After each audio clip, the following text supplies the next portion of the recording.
From the StreamYard Studios on YouTube, this is Jeopnerdy. And here's your host, John DeMarco.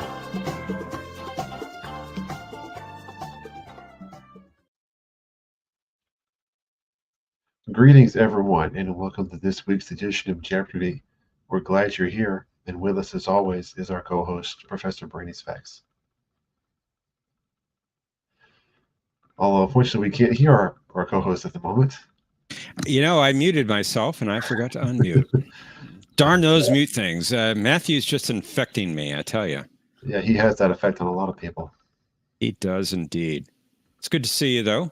Good to Hope see you had a too, good week off. Thank you. I'm glad everyone who's back joining us after our little hiatus. I want to say a quick hello to everyone, and we'll get our game started. I want to say greetings to Mikey Suits 4. Glad you're here. Hello to Mr. T-Down, who had some interesting rumors that he heard, although I'm not sure if those rumors are entirely accurate. I want to say welcome to... I did not read those, so I'll have to go back and read them. Something about beards and chutney. It was very odd. Oh, that sounds like Mr. T. It does, yes. I say greetings also to Mercer. Glad you're here. Welcome also to Patrick. Good to see you. Greetings also to Gap After Dark. Hello, Thomas, with his usual accusations, but glad to see you nonetheless. Hello, Bird of Prey 5, Kapla. Glad to see you as well. Greetings to Mike Richards, Mr. Vice President, and to Brad Wolf. Good to see you all. I believe that brings us up to date. Welcome all. Greetings. And so, without further ado, we'll bring up our first three contestants for round one. Okay, so let's welcome up Patrick, Dolphinicus, and Mercer. Hello. Hey. Greetings. We are pleased to see you are in uniform tonight. I'll just bet you are. How's everyone doing? I'm doing pretty good. Glad to hear. Always good here. Time to get myself out of the negatives.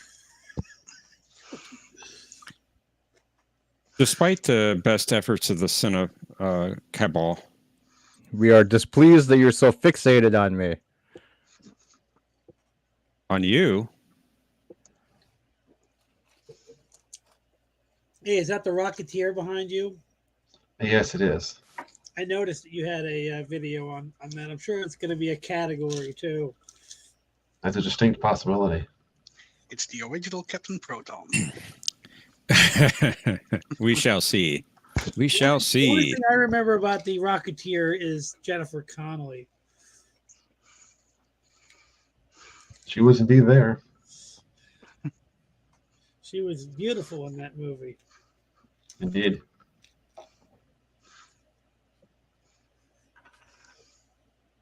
This group's just too quiet, John. I don't know. I have a bad feeling about this. I know what you mean. We try to pace ourselves. We are sleepy. You plan on yes, doing yes, that's. I'm pacing myself. That's what the Senate cabal was trying to do to me.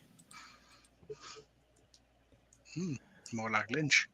Stop being so fixated. You're going to go see Interstellar this fall there, Brain? Well, we shall see. I would really like to. I haven't checked on tickets lately, but I imagine they won't be available for another maybe month and a half or so. Yeah. I'll check. If I find out something during the stream, I'll let you know. Like after. Oh, Omni's here. We better make it a 4-player game. Only if you want that to. That voice sounds familiar. We gotta make some special exceptions because Omni just arrived. It just sounds very distinctive. You're very just familiar. jealous. All right, gentlemen. Sorry, Mercer. Oh, no, I was just saying I was watching Oppenheimer, and that movie is kind of messy. I like it, though, but it's kind of messy. Anyway, I'm ready. It's a good movie. It's a good movie. I've seen it once. I'd like to see it again. Still have not seen that one.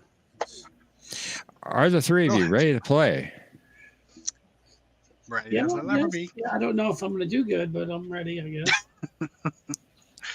Delphinicus. Yes. Well, let's play Jeopnerdy.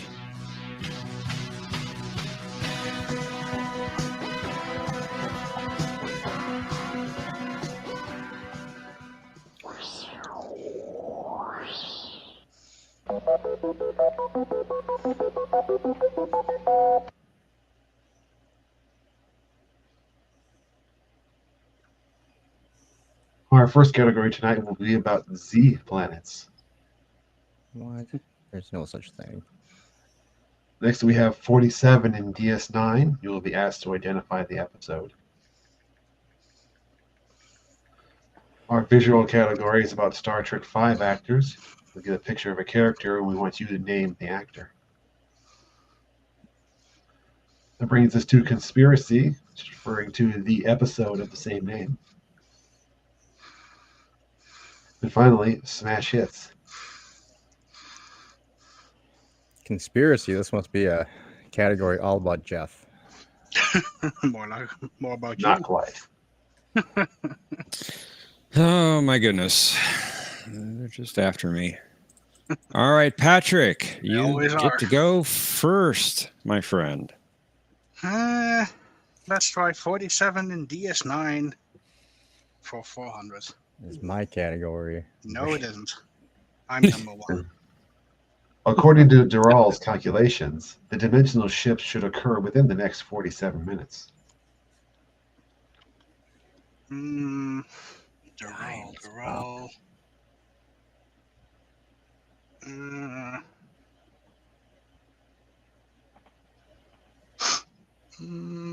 Dimensional shift. What is meridian?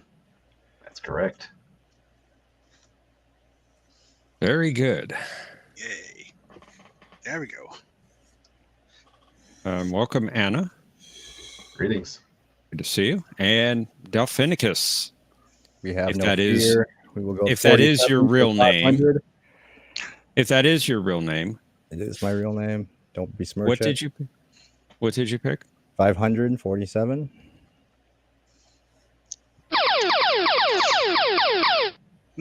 All right, you found the daily double rather early. You have 0 points. You are 800 points behind the leader. You can bet up to 1,000. 1,000. All right, for 1,000 points. Now, it's come to my attention that your Dabo wheel is in violation of Station Regulation 4721. What is the sound of her voice? Nicely done. Well done, Delphinicus. I watched a video today. I did. Did you too. know? It's a good idea. Did you? Even Mercer. 3 videos. Mercer. I'll try 300 for the same category. Damn Oh. you guys. Detonate all the mines in grids 22 alpha through 47 gamma.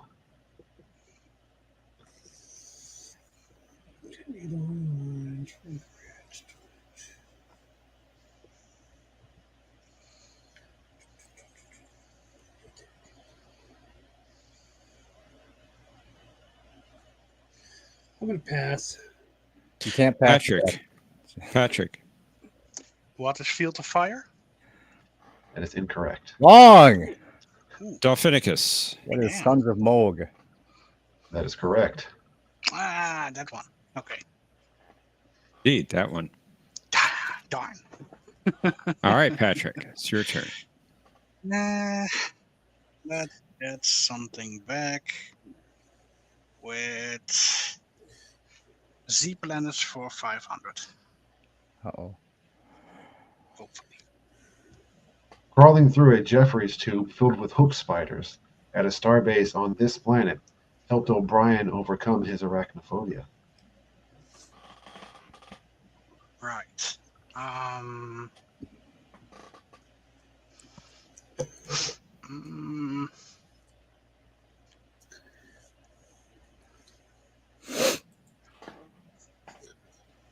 That was. Oh, what was that? What was it? I'm not remembering. Pass. Delphinicus.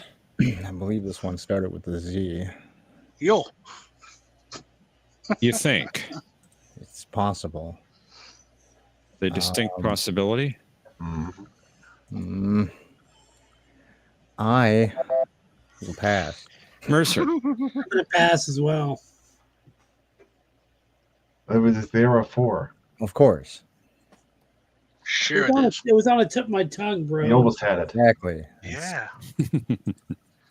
All right, Delphinicus, you got the lead and control. 200 for the 49, 40, whatever, 7. 49? 49. Okay, I don't have that category. Can you help a 49er? Let's go over this step by step from the time of your mission deployment until your return to base at 1947 hours PST on the 23rd. What is Paradise Lost? That would be correct. That was some sloppy work, John. Damn sloppy work. All right, Mercer. It's your turn. I'll try Star Trek 5 actors for 400, please. Got it. So I have to name the character. I want you to name the actor. Who is can't think of his name at the moment. Who is the same? I'm gonna pass because it's the same dude that was in TNG. Patrick. Who is David Warner? That is incorrect. Oh, no. Dolphinicus. Oh, Dolphinicus. stupid. You know I refuse to read end credits, so I will pass. Oh, stupid. That was Okay. Charles Cooper. Yeah, duh. Could have been off the phone.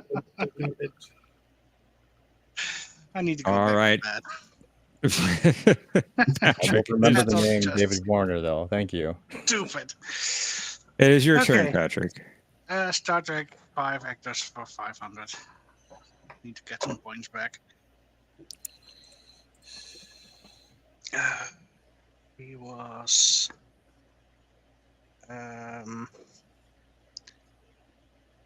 Who is Cynthia Gao? Nicely done. Yes. Didn't Well want to make done. twice the same mistake. Same mistake twice. I actually kind of liked her in that movie.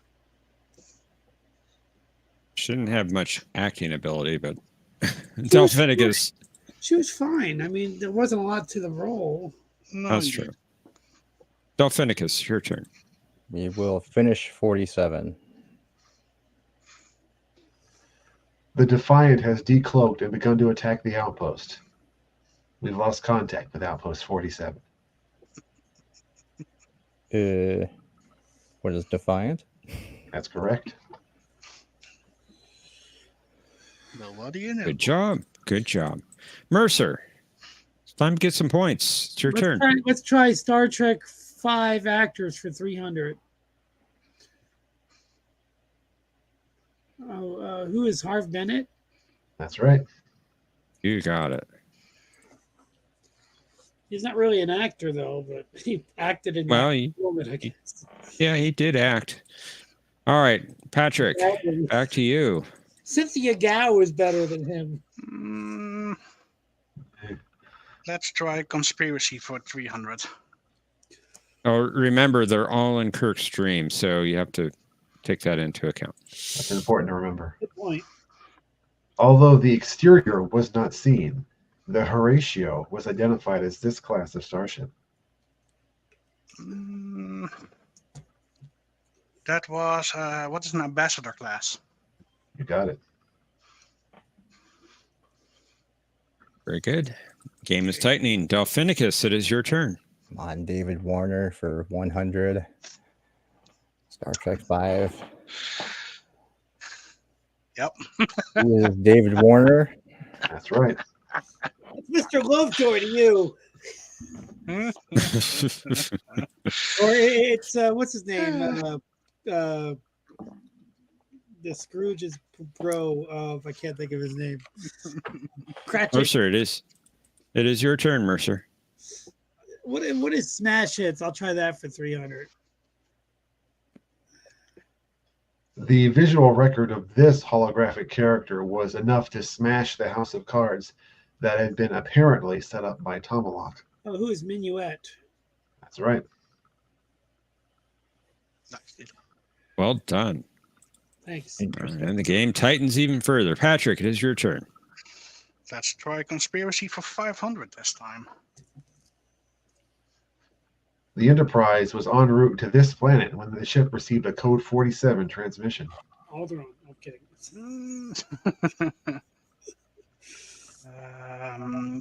What is Pacifica? If I'm not You mistaken. got it. To me, that wasn't worth 500, but No, I it was agree. Pretty easy. With the librarian. It's like right next to Alderaan. You know, it's like right in the same system or the same quadrant. got it. Got it. All right, Delphinicus, you've lost the lead, but it is your turn. We will try. Let's take away conspiracy for 400. This officer had the misfortune to become the host for the mother parasite. Oh God, what was his stupid name? Wow. Oh, who is Commander Remick? That's right. Indeed. Nice job. Dexter Remick. All right, you got the lead back, but it's Mercer's turn. I'll That's go right. with smash hits for 400. When Vorik declared this ritual, B'Elanna chose herself as defender, vowing to smash in his, quote, arrogant little face. I'm going to pass. I don't really watch enough of this show. Patrick.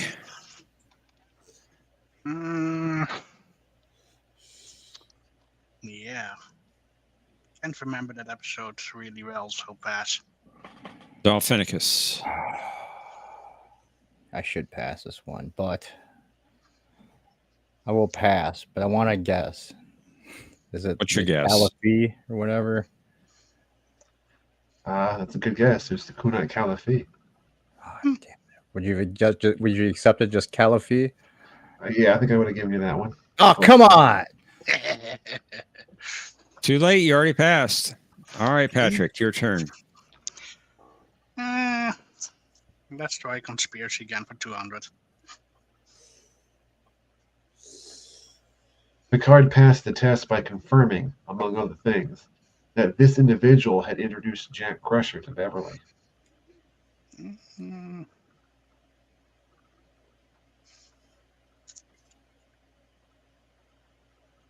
Should be an easy one, but it's not coming to my mind, so I'm gonna pass. Delphinicus. Yeah, I think it was Admiral Old Man, but I don't remember his name. So pass. Mercer. I haven't seen this episode in 30 years, so I'm going to pass. Was it Walker? Walker. Oh, Yeah, it was Walker. Damn. Walker Keel. Walker. Mm-hmm. Dolphinicus. It's your turn. Well, you have to take away the smash hits for 500. In order to escape the explosion of the Kurtterso White facility without smashing into the security net, Bashir calculated that they would need to go to full impulse this many seconds before detonation. Oh, no. We have to go to impulse. Exactly. Blah, blah, blah, blah, blah. Pass. Blah, blah, blah. Mercer. Man, I used to watch this episode on repeat constantly, like the years after the show came out, but I haven't seen it in a while, so I'm going to have to pass. Patrick. I want to say 47, but I'm gonna pass. It's a good thing you didn't say 47. It was 1.3. 1.3. But I like how Bashir gave like the amount of time it would take to get home, give or take an hour. Indeed. He was like real quick. He was very cynical in that season and very sarcastic in a cynical way through those early episodes in that season. Mm-hmm. All right, Mercer. Your turn. I will go with smash hit. No, I'll go with Star Trek actors for 200. Oh, who is Lawrence Luckinbill or the discount Sean Connery? That's correct. That's right. All right, Patrick. Let's try Z Planet for 400. The being known as John Doe fled from this planet to escape persecution from the governing authorities. Hmm. Hmm. Hmm. It's... I know the episode, but Preemptive Zeta pass. and Taris? Antaras? Zeta and Taras? That is incorrect. Okay. Delphinicus passes. Yeah. Mercer. You don't even try. Oh, that's from that. I don't know. Pass. It was Zalcon. Of course it was. Indeed, it was. You could forget Zalcon. You did.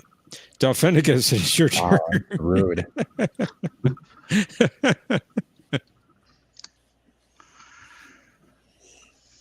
Delphinicus, it's your Oh. turn. Pay attention. Wow. That's very rude. We'll go with Smash. No. We'll finish Conspiracy. Smash Conspiracy. The weakness of the parasites was a lack of this. What? A lack of what is memory? That's it. Vitamin D. Memory. Well, they have plenty of vitamins. They do wonders for the body. Vitamin M. Indeed, Brad Wolf. Indeed. Mercer, it's your turn. I'll take smash hits for 200. It's a great category. Thank you. Upon meeting Kirk, this individual offered his greetings and felicitations, thinking that it was absolutely smashing that the captain and his officers had dropped in. That would be who is Trelane? That's correct. Game's getting really interesting. Tightening up. Patrick, it's your turn. Z Planet for 300. Please.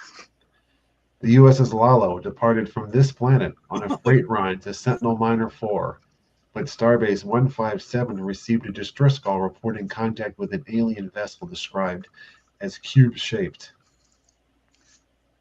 Oh, yes. The music came up in my mind. Yeah, just like as you read it, I'm just like the music.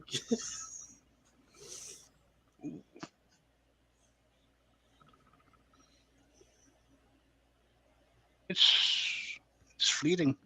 No, pass. Delphinicus. Pass. Mercer. Let me think.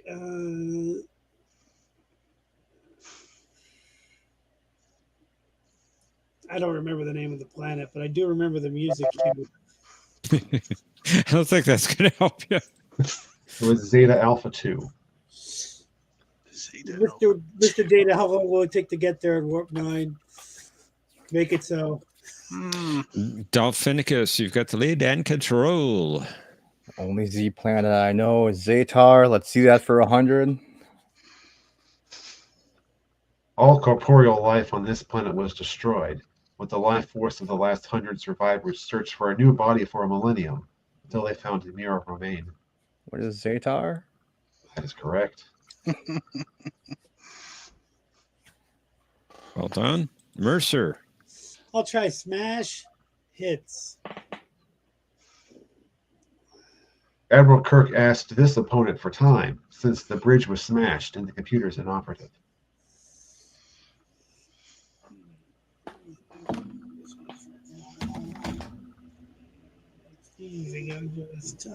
I know who it is. Who is Khan Noonien Singh, played by the great Ricardo Montalban in the best Star Trek movie and probably one of the best films ever made.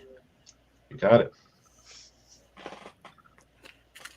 I love your response, by the way, Mercer. It was too wordy. Minus A bit 500 detailed. points. I love that movie so much. Never get sick of it. Preemptive Thankfully, pass. Delphinicus, you don't get to judge that. Patrick, you get the final clue. After the interference of John Gill in their society, the Ecosians focused their hatred on the inhabitants of this nearby planet. Hmm. The bridge is smashed. Kill.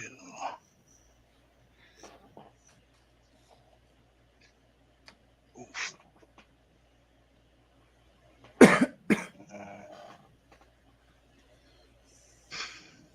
It's not coming to me, so I'm gonna pass. Delphinicus, I already passed. No, you Mercer, Oh, is it me already? Yep. you. I like the patterns of force, but I can't remember the names, so I'm gonna pass. That was Xeon. An allegory was. I believe that was Zeon.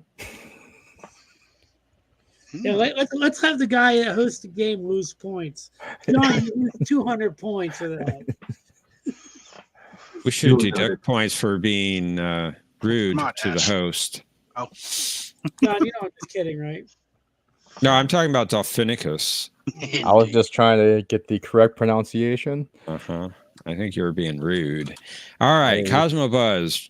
Link in the private chat. Let's head on over to Final Jeopnerdy. Zeon pig. Remember, we are accumulating points up to the 100th episode. So do plan your bet amounts strategically for that. And consider how much you would like to wager on this category. Alan's scarf. What? And by the way, for whoever's trying to join the backstage, the moment we're currently full, but I recommend that you try again a little bit later to see if a spot's opened up. How many points do I have? Okay, let me run down the scores. Mercer, you have 2,200 points. Patrick has 2,300 points. Delphinicus is in the lead at 3,300 points. Who the hell is Alan Scarf? That's the name sounds I'm familiar. waiting for Delphinicus to show Well, up. I'm trying to Cosmobuzz. decide what I want to bet. Well, obviously we're betting Just zero. I have sign no in idea already, who that man. person is. So there you go. Hmm. A big zero. You're not supposed to announce that. I'm announcing it because it's Oh, rigged. hush. Because I have Hush. no idea who this Hush. person is. Hush. It's a name The you just only- made up. The only Clearly. one who is rigging is you. You're rigged from the ceiling. Okay. Let's clear your text entry boxes and we'll reveal the clue. After playing two different Romulans in TNG, Alan Scarf appeared as Algris in this episode of Voyager. Players, you have 30 seconds. Kapla!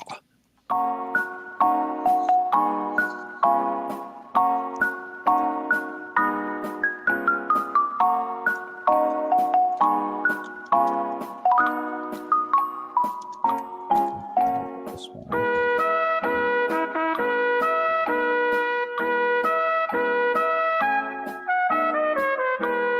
Oh, no.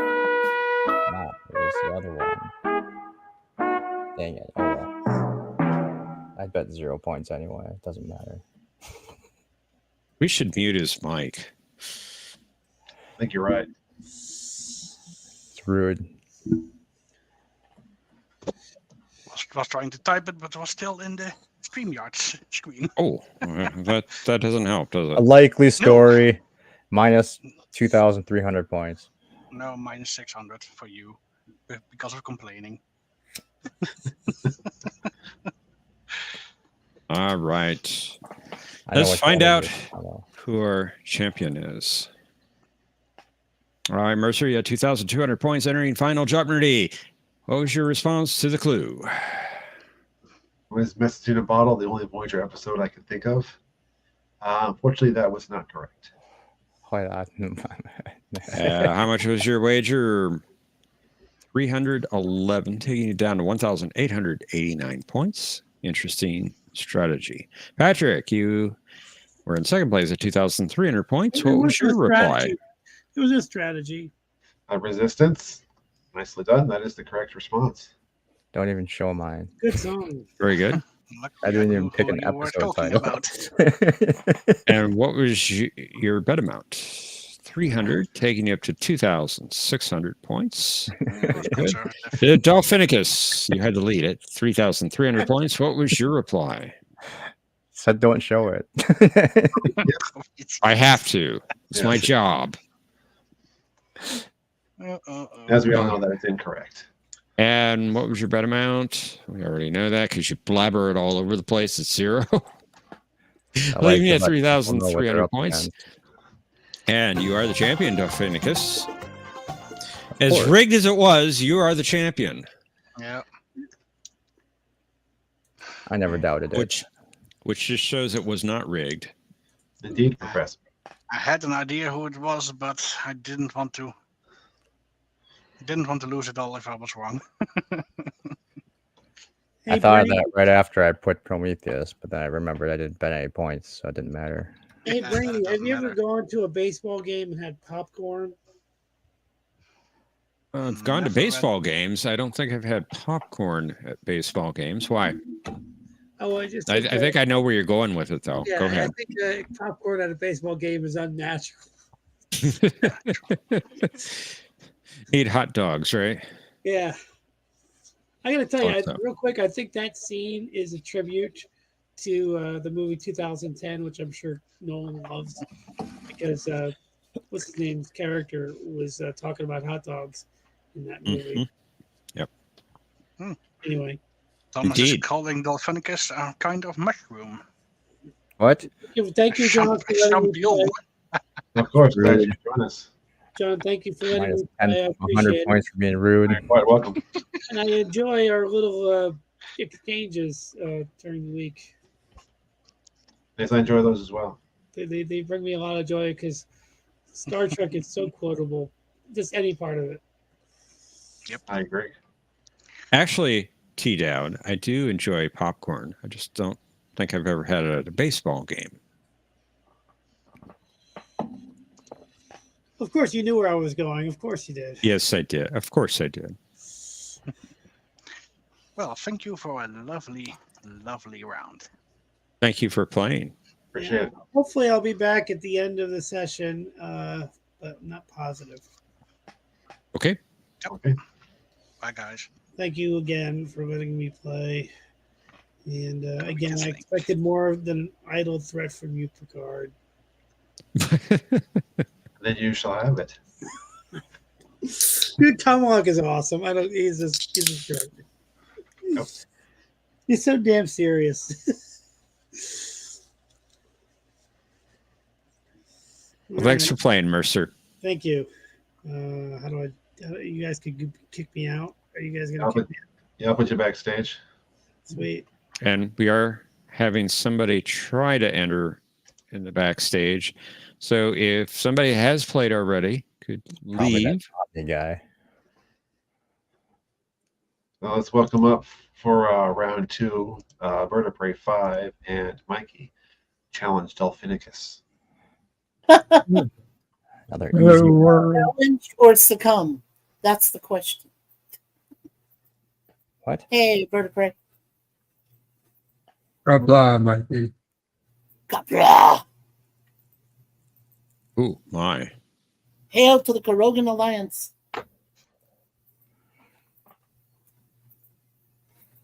Well, welcome. Absolutely. That means I Welcome. get 12 points. Respected challengers. And I do want to quickly mention today is Brother Jay's 55th birthday. Happy Oh, birthday, happy- Brother Jay. Happy birthday, Happy Jay. birthday. Happy birthday, Brother Jay. birthday. Uh-oh. Uh-oh. Just waiting What? for Bird to You want, me, sing. you want me to sing? I mean, That's up to John. I mean, of course I'll sing. It's your show. That's up to John.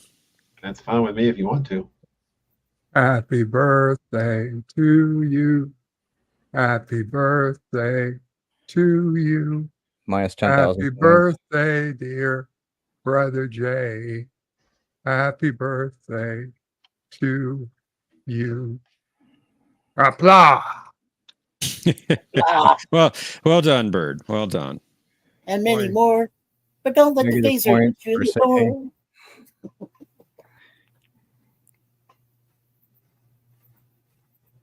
Well, on that note, ha ha ha. Are you all ready to play? Yes, we're ready. Yes. Bird? Absolutely. All right, let's do it. Let's play Jeopnerdy.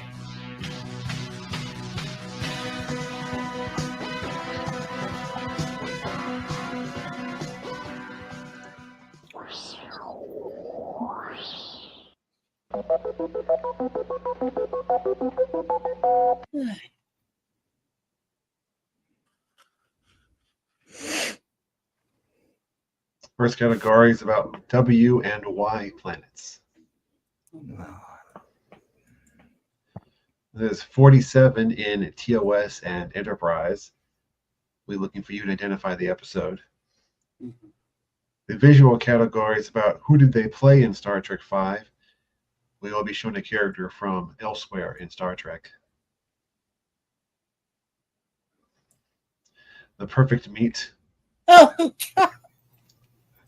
And finally, groundbreaking. how long did it take you to find 5 questions for that, John? Not as long as you may think. Oh, okay. All right, Delphinicus. You're the returning 47 champion. for 500, I guess.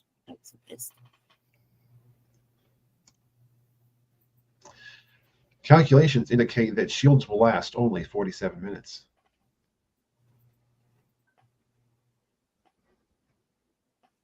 Uh-oh. Uh-oh. Oh, what is the immunity syndrome? Very good. Well done. Bird of Prey 5, it is your turn. Welcome to the game. Thank you. Let's try the perfect meat for 100. Even though the dish looked like it had been lying in the sun for a while, this Klingon was willing to try some of the burned, replicated bird meat.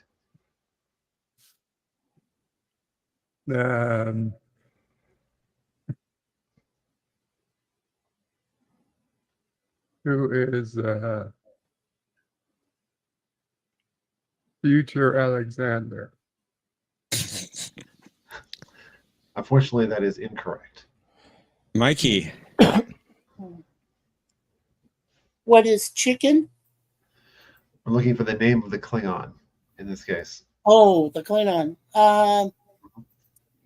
Martok. Who is Martok? That is incorrect. Delphinicus. Who's Kern? That's it. Kern. Okay.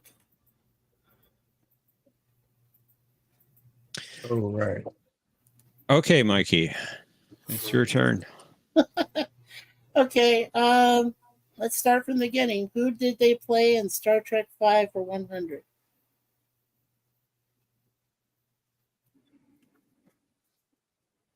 Okay. Was that St. John Smith? David Warner, St. John Smith. He was on the planet. Who is St. John Smith? Unfortunately, Johnson. that is incorrect. Okay. Delphinicus. I suppose you won't just go with who is the human ambassador? Now read his name. Actual name. Yeah. I do not know. Pass. Bird of Prey 5. Yeah, pass.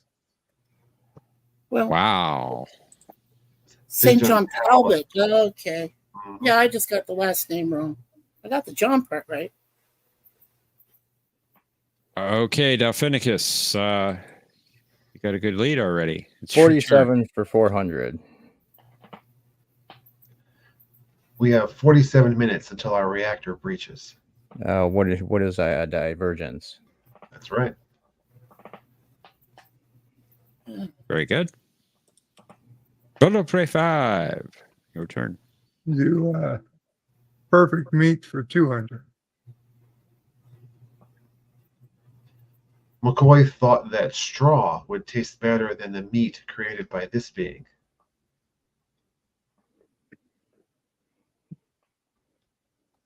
Sounds like an animated series.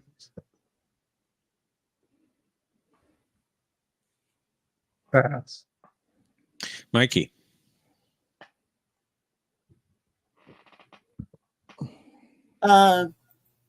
Who is Trilling? That's right. Good. Not animated, Bird. You can't always be Trelane. Well, not always. No, But no. often. Okay, let's All right. try. Who did they play in Star Trek 5 for 200?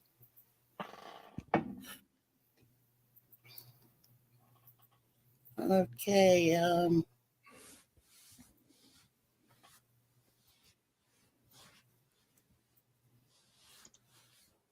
Who is who played Ambassador Koroth? Can you say that again, please? Ambassador Koroth? Sorry, but no. Oh, that's not close. Delphinicus. Who is Delphinicus. Master Cord? That's right. Cord. See, I always get them messed up. Like K. Jesus. All right. Delphinicus, it's your turn. 47 for 300. Captain's log, supplemental. Now motionless for 9 hours, 47 minutes. What is Balance of Terror? That's right. Good. Bird of Prey 5. Try perfect meat for 300. During this individual's visit to the station, Kira suggested that the two of them should try the new Bolian restaurant, which served a meat that was sort of aged.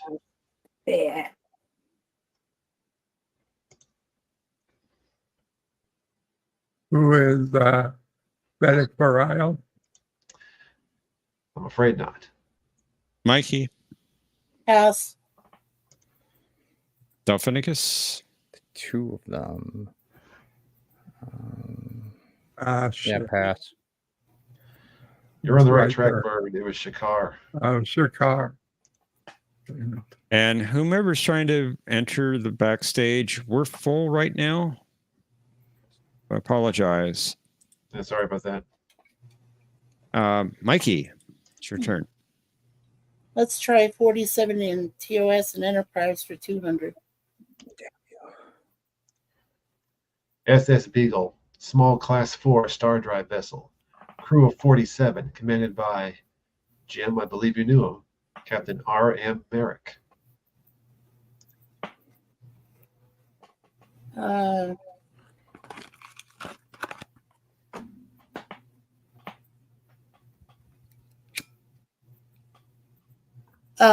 What is Patterns of Force? That is incorrect. Oh, come on. Delphinicus. What is Bread and Circuses? That is correct. Oh. So, Okay. Again, whomever's trying to enter the backstage, it's full. You won't be able to get in. So I do apologize for that, but we are all full. We're at capacity. Yes, we're at capacity. Thank you, Bird. Delphinicus. Finish off the one, the 47. This ship is designed to be operated by a crew of 400. There are only 47 of us. The logical course of action is to take Defiant to Earth. What is in a mirror darkly? That's right. part 2. Done. All right, Bird. To do meat for 400. Mayweather advised this Earth Cargo Service officer to stay away from the resequenced meatloaf, since they still hadn't gotten that right.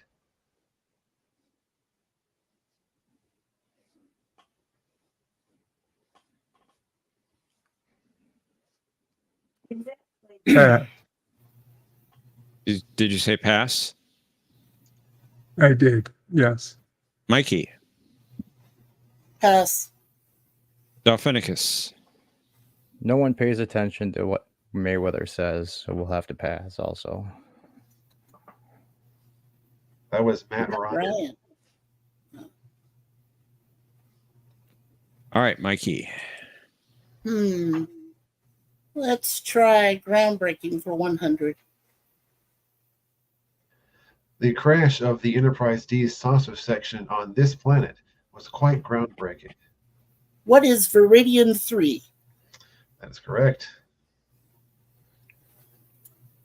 Good job. Thank you. All right, Delphinicus, back to you. So the only planet I know in this would be Eurydia. So let's see that for 100, please.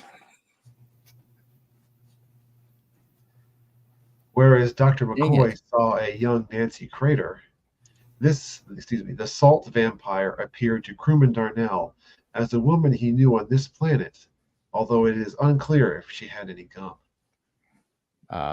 Pass. Birdo Prey 5. Hmm. Pass. Mikey, Pass. I like how you phrase this clue, John. Thank you. That was Wrigley's Wrigley's pleasure. Is that anything like Ryza? Better than Raz said. It is? Okay. I'll take your word for it, Delphinicus. All right, Bird, it's your turn. Let's finish out meat. This meat-eating species disdained vegetarians, so to resist one of their telepaths, Spock recommended that Sulu think of eating a raw vegetable. Pass. Mikey, This sounds like a TAS episode. I wouldn't put it past John, but pass. Pass. Well, it was a TAS episode. Ah, That was about the Kazinti. I think it's empty. Okay. Let's see. I wouldn't have even got that. Oh, man. all right, Mikey. See Your if I turn. can get a positive point here. Let's go for 300. Who did they play?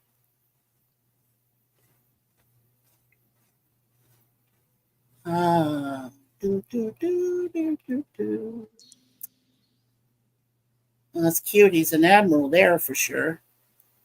Damn it. I'm not getting his name. Damn it. Okay, pass. Delphinicus, This guy was in Star Trek 5. I don't even remember him. Pass. Birdo Prey 5. Yeah, not a clue. Pass. He was It's a good the reason you. It's a good reason you may not recognize him. he was He the was the quote-unquote Gato Shaka. Oh, yeah, he was the Ah. voice, right? He was the voice. One voice, many faces. Yeah. All right, Delphinicus. Let's try. Well, shoot, I don't know. Well, let's try the who'd they play for 4. Oh, dang it. All right, Delphinicus, you have quite a lead. Audio. You are 3,300 points ahead of your nearest competitor, and you have 3,100 points. How much of that would you like to wager? I had to guess this was going to be a double. I don't want to do the double. Just 100 points. But even All if right. you double, you're still in the lead. So I need points to catch up to Omni. So Right. be a man. So we're just gonna go, do go for There's 2,000 no at other least. 100 chance. points. I Hey, won't You're allow. gonna I get- won't. hang on. Let him choose his bet amount. 100. All right, for 100. Identify his Star Trek V character.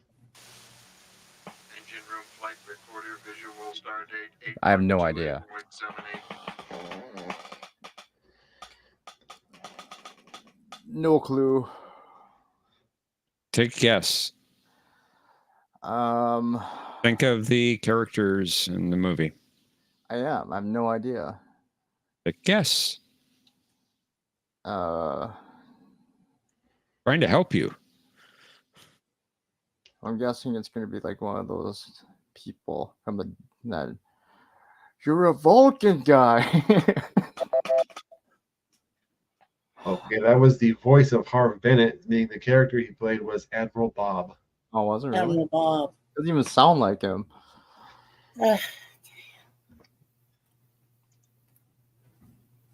All right, Bird. It's your turn. Let's do groundbreaking for 2.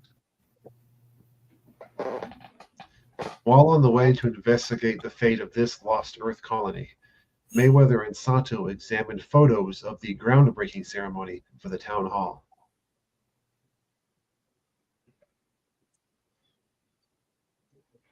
What's that? Terra Nova? That's right.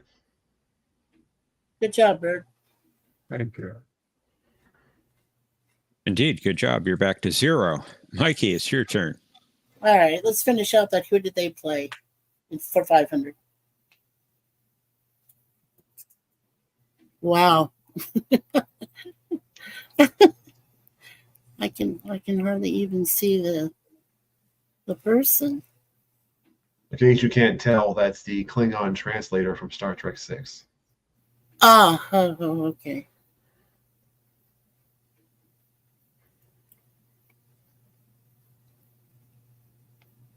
Yeah, he played a different Klingon on the other one. No, I can't get it.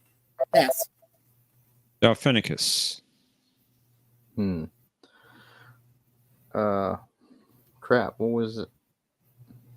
I think it was the captain, but I don't know his name, so pass.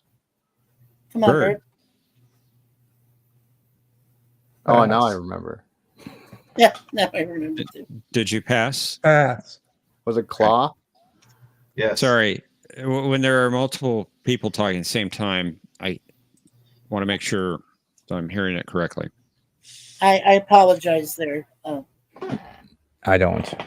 Jeff. Of, Sorry. of course you don't. I have no regrets ever. Uh, All right, it's your turn, Delphinicus. Let's go with. Well, let's block the groundbreaking for 500. Even as Voyager and his enemy's fleet approached, this warlord demanded an update on his charitable projects, such as the groundbreaking for the new library. Oh no, it's what was his name?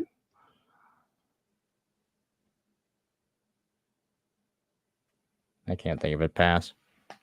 Bird. Pass. Mikey.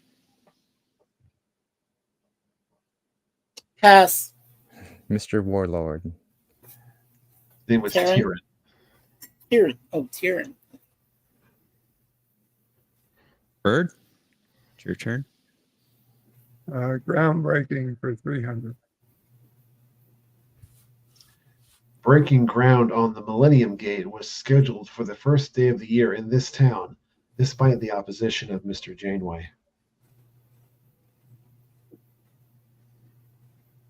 Ooh. Yeah, I don't know. This is Voyager. I pass. Mikey. What is Fairhaven? That is incorrect. Delphinicus. Something in Ohio, I'm pretty sure, I think, but or Illinois, one of the two. A Midwest state. Shit. It was Portage Portage Creek. Creek. Yeah, in Michigan. Oh, was it Michigan? Really? Yeah, it was Oh, Portage oh. Creek, Michigan. I thought it was Indiana. Yeah, I they thought were it was in- Oh, maybe Indiana. it's Indiana. I thought it was too. Indiana as well. Okay. I knew it Well, started there's with an probably I. more than one Portage. So Or I know there's a Portage, Wisconsin. all right, Mikey, it's your turn. Oh God. Okay. Let's try groundbreaking for 400 and finish it out. Since there was some spare time before the groundbreaking on the new casino, Vic was planning to fly up to this location with Nog to introduce him to Sammy. Oh, what is Reno? I'm afraid not. Delphinicus. Because it was a hologram.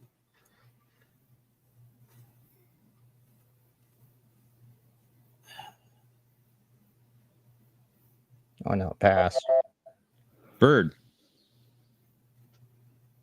Nope, not going to risk it. Was a I'm gonna be Tahoe. prudent. Was it Tahoe? Yes, it was. Yeah. Dang They it! Tahoe. It Well, was Reno borders Tahoe. I keep thinking of it after I pass. It's annoying me. Oh, Well, man. maybe you'll get this one, Delphinicus. It's your turn. Let's hope it's Uridia for 200. An acunogram from Gambit Part 1 mentions a planet named for this world ship from For the World is Hollow, and I have touched the sky. Pass. Bird. Pass. Mikey. Pass. That was Yonada. Yonada.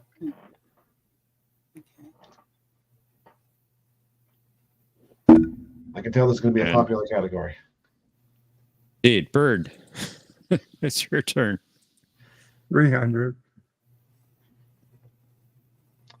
Rurgan was happy living on this planet until it was conquered by the Dominion, leading him to create a hollow village on a different world. Yeah. Pass. Mikey.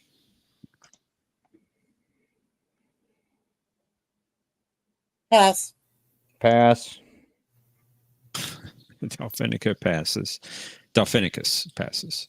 That is Yadera Prime. Oh, yeah, there. Mikey, 400 or 500? It's got to be 500. Yeah, try that. All right. All right. Starfleet sent starships to Draken 4 and this planet in case Baran's mercenaries attempted to raid the Romulan ruins.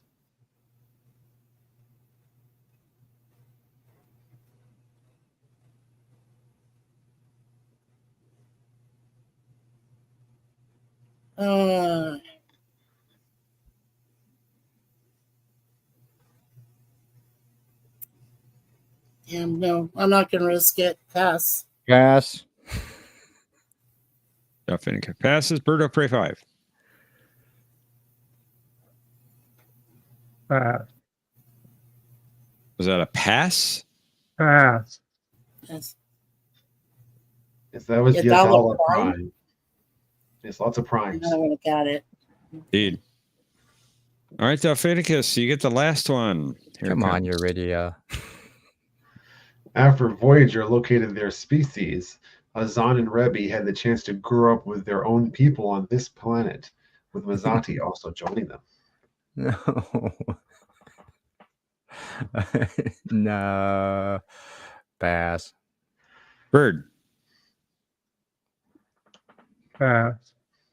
Mikey. Pass. Well, we had a clean sweep for this category. That was Wisanti. Rasanti.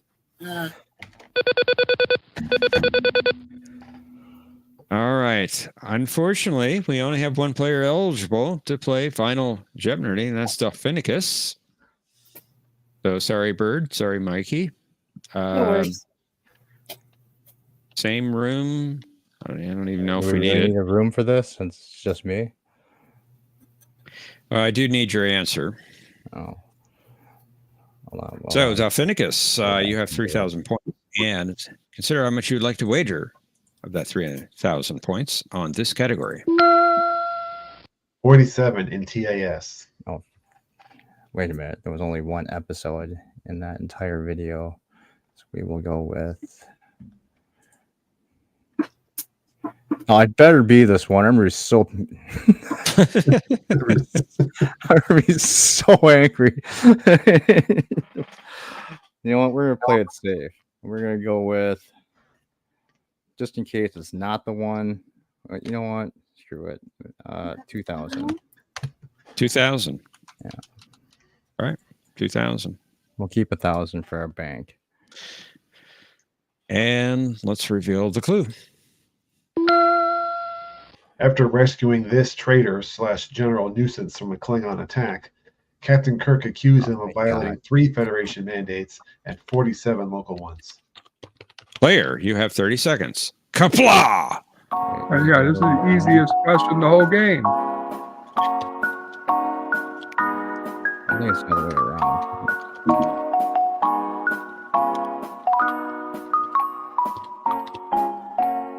There you go. Oh, come I'm on, done. this is real easy.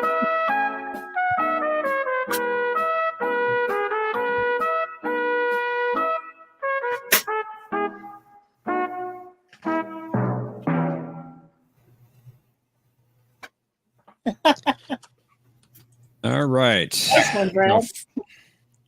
Now, Finnicus, you had 3,000 points. What was your response to the clue? More tribbles, more troubles.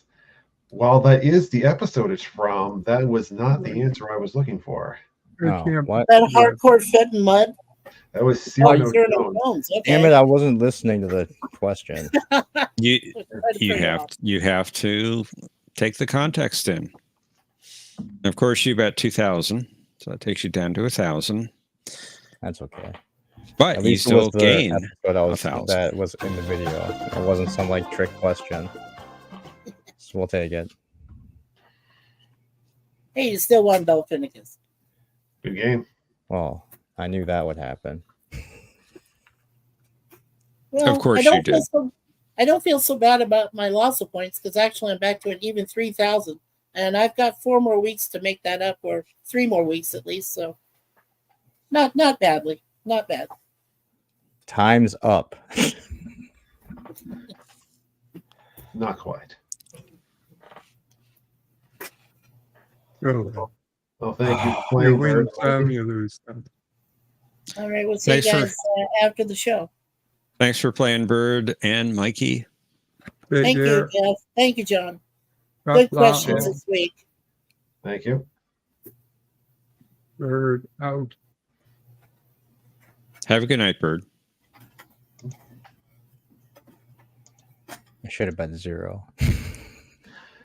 And as we've mentioned earlier, we've had a lot of people in here in the backstage tonight, so we appreciate your interest.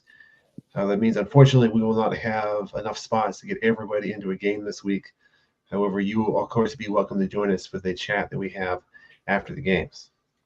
And we hope that you can join us again next week. So for our final round to contest Delphinicus's reign, let's bring up Brother Jay and Mr. Vice President. Hello. What? Isn't Omni here? Well, there's several people backstage, but unfortunately, as I said, there's more people than we have spots for this week. Oh. Y'all better not be talking about my Yolanda like that. I'm just saying that we should have a 4-player game then, because he was technically the returning champion from last week. Yeah, we can do a fourth player, can't we, John? We can, yes, but that would also leave out other people, and I didn't want to be unfair to That's any other true. people who might be waiting backstage. Yeah, that's true. That's true. All right. I was just saying. Feel bad that the returning champion can't defend, but that's okay with me. Well, He does have a point, John. if someone wants me to bow out, I can bow out for Omni if need be. You don't need to bow out, Mr. VP. In fact, I don't think you've played No. for a while. No, Okay. we want you to stay. Okay, cool. All right. And happy birthday, Brother Jay. Yeah, Yeah, thank you. happy birthday, Jay. 55 and a 98-year-old body. I know that feeling, Jay. The age disconnect. And I feel it after my vacation with my girlfriend, Renee. We walked a lot. God, did we walk a lot. Well, as long as you had a But we saw a lot of great scenery in Texas, Arkansas, Tennessee. Cool. I'm glad you had a good trip. Yep. I do have a question for Dolphinicus. Is your avatar meant to be a dolphin that's assimilated by the ball, or a dolphin in a similar suit to What Darth in Vader the because of the world? lights and everything? Dolphins Is that a assimilate goose? other species into their horrible collective. Is that a goose? Oh, okay. So it's not assimilated by the ball. It's brand new. Looks like a goose with a hairnet. No, it's a dolphin. Anyway, It's a dolphin. yeah. We got a chatty bunch in this game. Oh, dang, man. They've evolved and got legs now. Sheep dip. I'm really tired. Problem? Can we just go? We can. I'm just kind of waiting to see what John wants to do. Well, I would like to continue with 3, just out of Okay. fairness to all the people who didn't get in. All right. Very good. So are you all ready to play? Yes. Yep. See, Vice President and myself are ready to lose. very tired. Well, let's play. Uh, Jeopnerdy.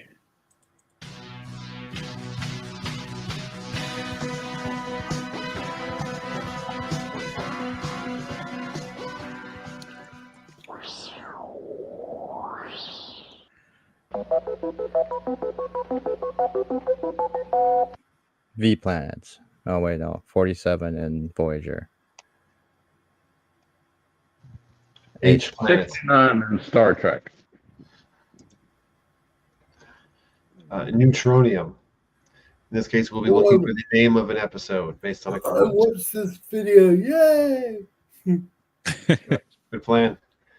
For our visual category, we have Star Trek actors in The Rocketeer. Oh, You're going to get a Also on-screen credit. I want to tell you, you tell us who they played in Star Trek. Next, we have the rules of the game. What game? Iconic episode. And finally, we have Critics' Choice. Which means John's choice. Not All right. necessarily. Returning champion Dolphinicus. You go See, first. we will go with well, let's go with Neutronium for 500. How do we find them? And even if we can, their ship's hull is neutronium-based alloy. How do we capture them? Oh no, that was the Voyager episode. Well, it was Think Tank. That's correct. even I knew that one. Very good. Brother Jay, it's your turn. I'll try the Rocketeer for 200. 200. Excuse me. Want to know who they played in Star Trek? Who is O'Connor? That's right. Well done. Mr. Vice President. I'm gonna go Neutronium, please, for 400. The central structure is composed of solid neutronium. Even a direct hit from a quantum torpedo wouldn't necessarily destroy our objective. Yeah, I know the episode. I'm just gonna think of the name. You want the episode name? I'm gonna say Waters to the Death. That would be correct. Yay! Good work. Oh, sorry for yanking myself. That's a bit. You're fine. All right. Delphinicus, it is your turn. Rocketeer for 500.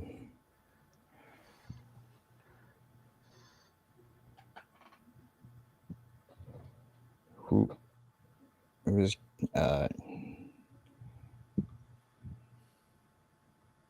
Commander? Who's Commander Albert?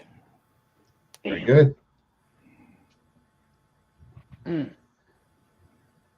Well done. Brother Jay. Okay. Rules of the game 400. If you get 2 jacks, that means you have a half fizbin. But a third jack would mean you have this kind of hand, which would result in disqualification.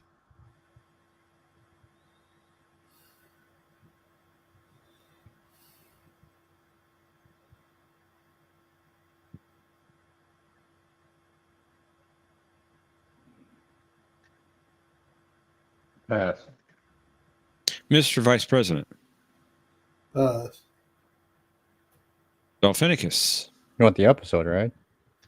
Looking for the type of hand. Oh. A Royal Fizbin. That is incorrect. Dang it. It was a Thralk. Thralk. And come to find out that Fizbin is a real game later on in DS9. Yeah, they did mention it there. All right, Mr. Vice President, it's your turn. I'm gonna go Newtonium for 3, please. The exterior shell is composed of carbon neutronium. Our weapons would be ineffective.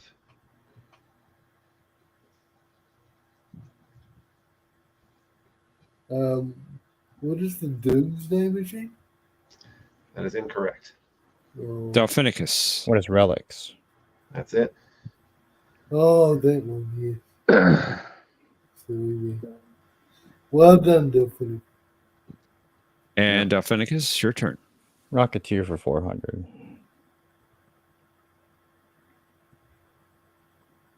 Oh, I know this one. Who who is Admiral Pressman? That's correct.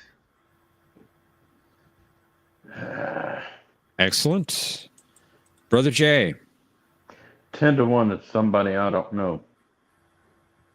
100 Rocketeer.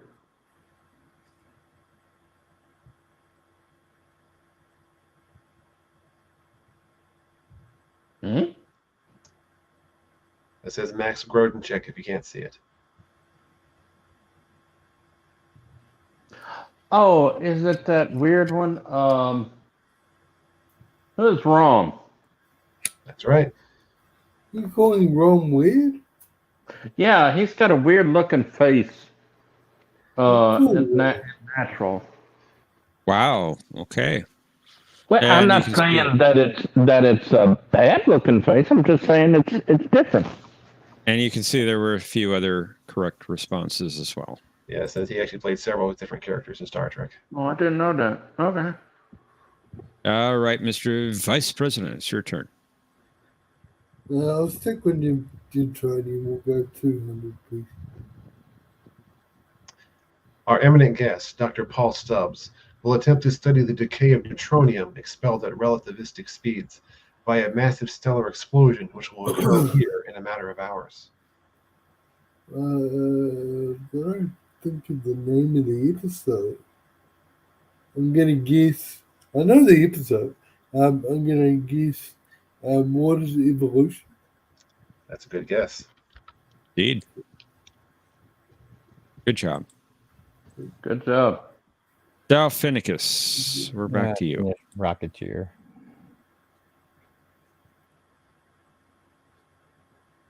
Oh, right. Crap. Oh, what was his first name? Do you need his first name? It was Roshenko. I'll accept the last name.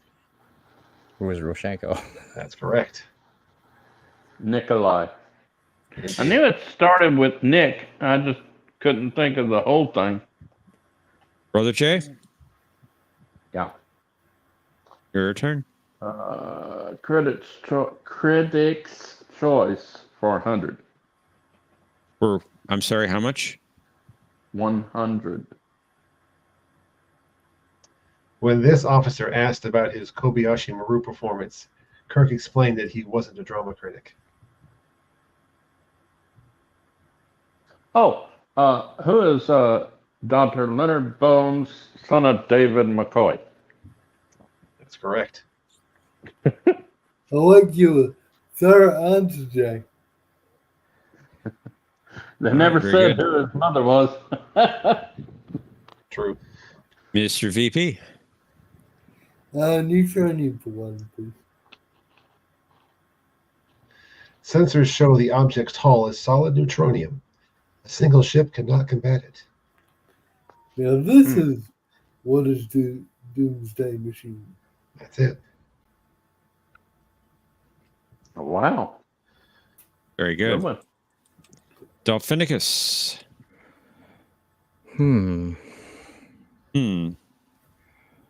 Let's try. Well, let's just start blocking big ones and go with rules. No, let's go with Critics' Choice for 500. This Bolian was eager to publish Photons Be Free, claiming he could hear the critics already. A new voice has arrived. What was his name? Uh-huh.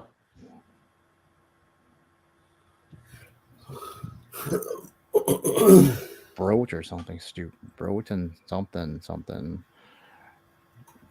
We'll go with who is Broach. That's correct. Nice work. Nicely done. Brother Wow. Jay. Sheep dip. 200 for Critics' Choice. When Janeway observed that a harp on a sign in this holographic town was backwards, Paris lamented, "Everybody's a critic."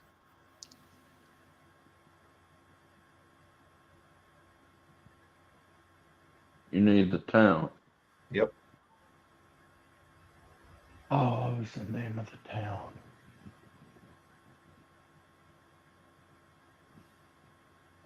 What's the name of the town?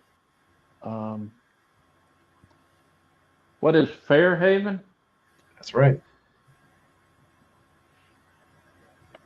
Well done. Thank you. Mr. VP.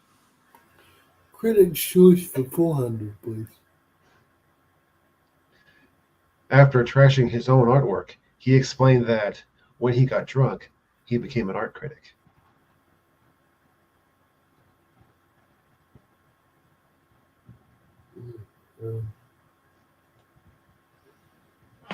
No, pass. Dolphinicus. It's Ezra's brother. Whose brother? Ezra's. Yeah.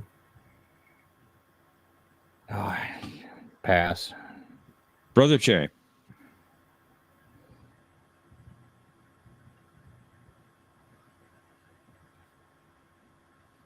Who is Narvo Tegan? That's it. Good job. All right. Dolphinicus. Back to you.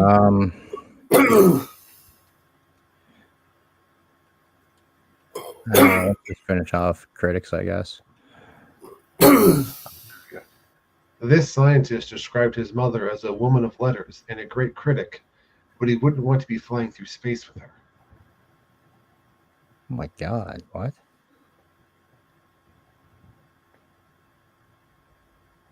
Yeah, pass. Brother Jay. Oh, dang it. Tell me. We already had this answer as an episode.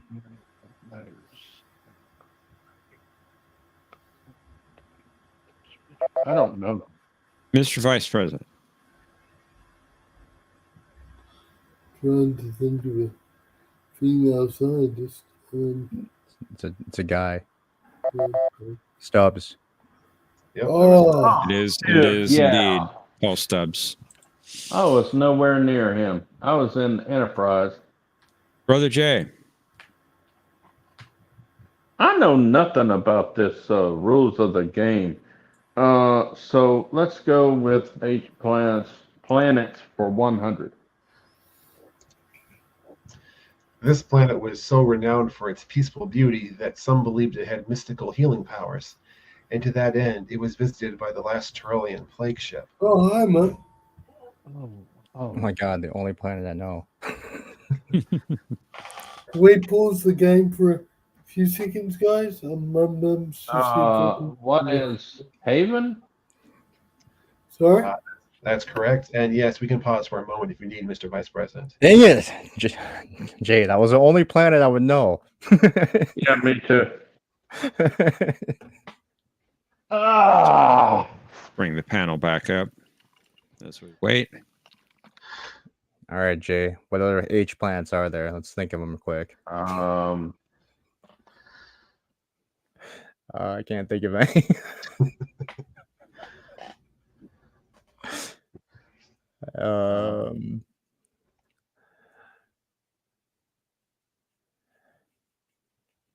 H planets in Star Trek.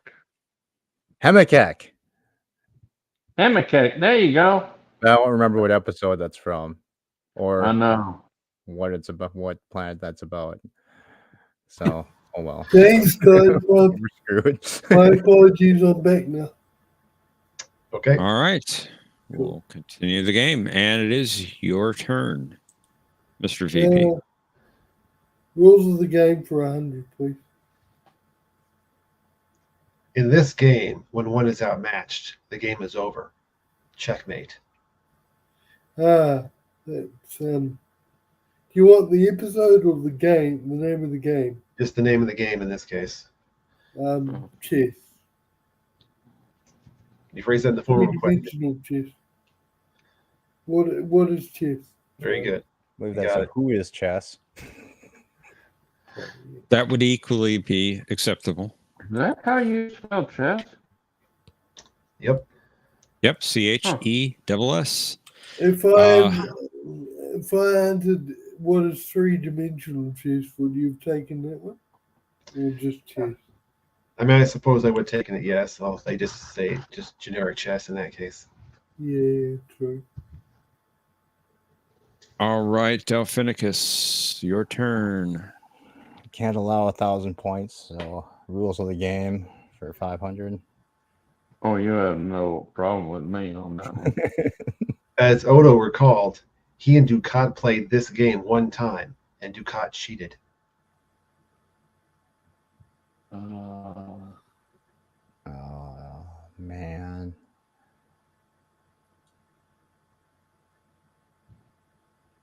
Huh.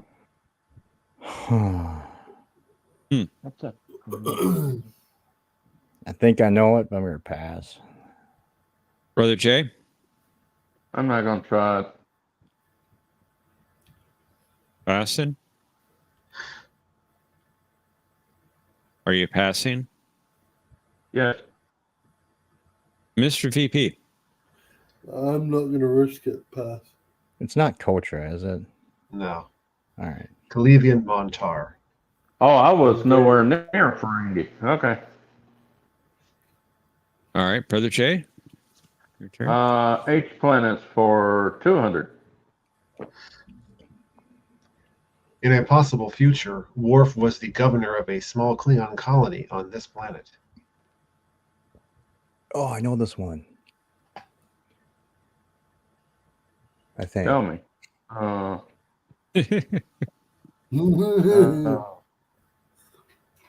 What's the governor?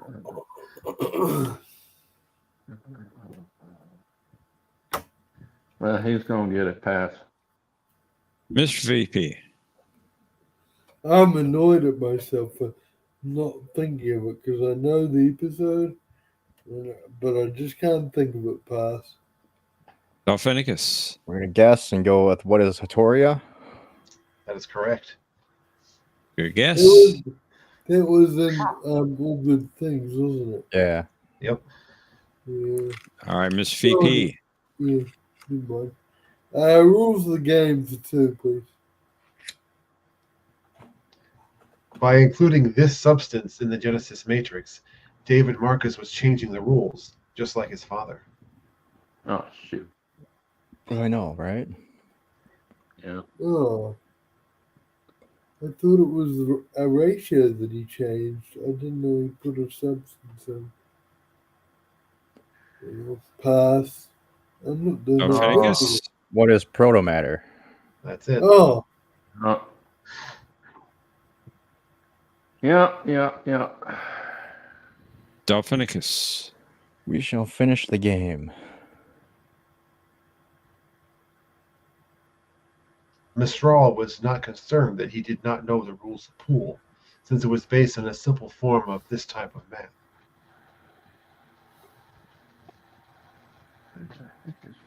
I'm gonna guess and go with what is trigonometry?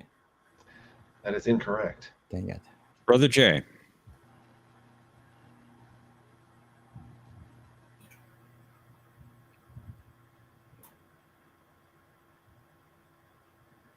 Can't be physics. Oh. Mr. VP. I'm gonna pass. I thought it was trigonometry. Geometry? Pass. Geometry, physics. Yep, he said geometry. Geometry. It was one of the trees. Geometry. Brother J. 300. The Dominion War notwithstanding, Picard didn't want to delay the archaeological expedition to this planet, since it would put them in the middle of the monsoon season. Oh.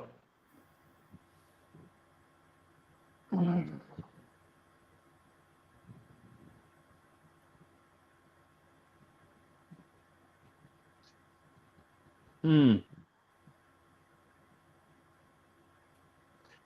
it. Pass. Mr. VP. Pass. Pass. Delphinicus.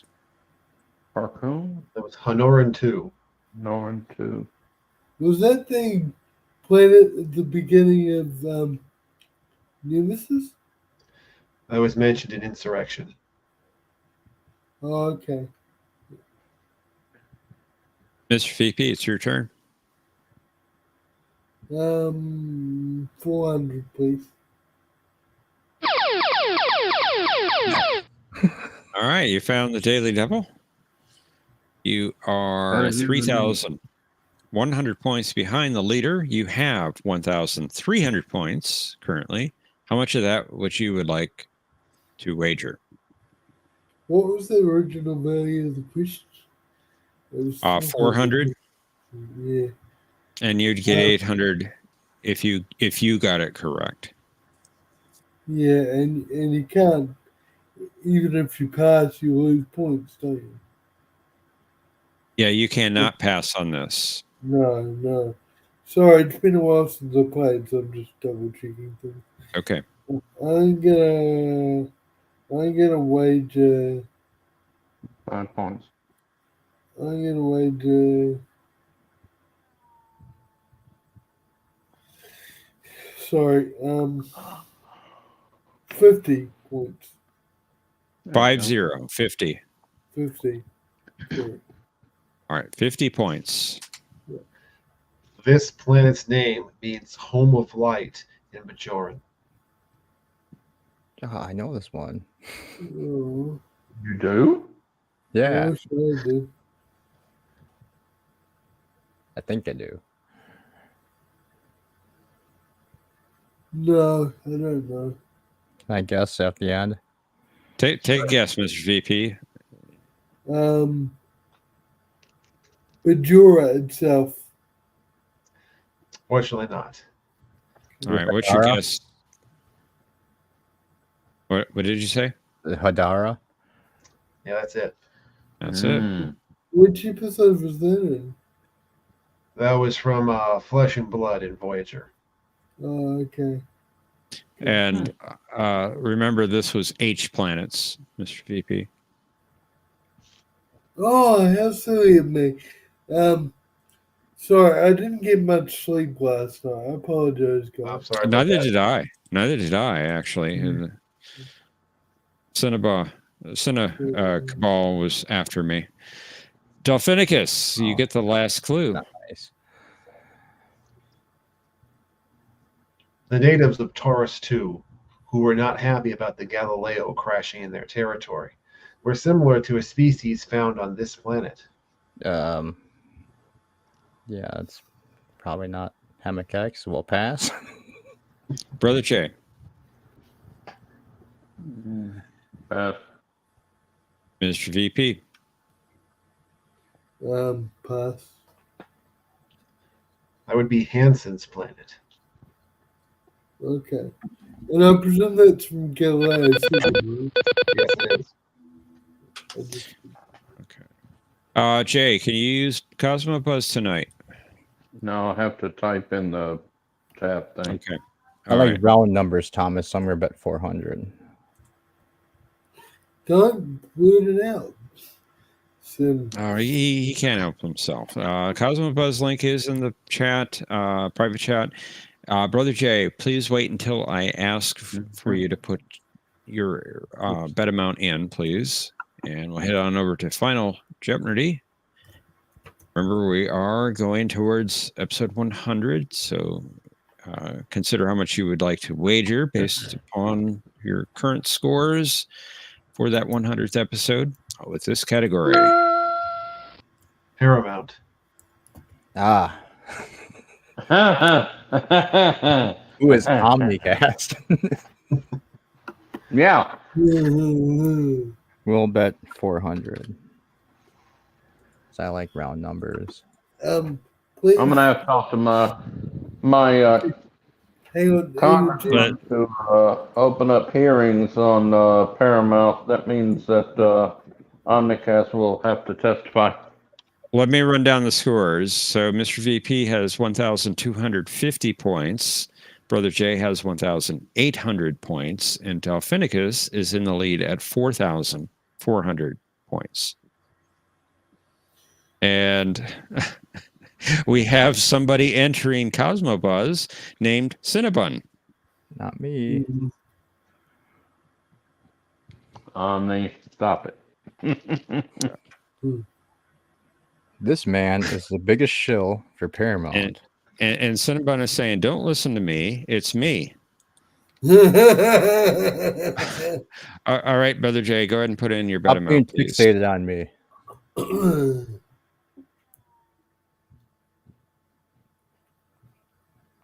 Okay. And there are your entry boxes, and let's reveal the clue. This alien race initially rejected Picard's offer of a compromise, stating, "The law is paramount. We are entitled." Players, you have 30 seconds. Kapla! Corporate. Oh. Oh, no, it's not. Sorry. What do I hope you are okay with spelling this one.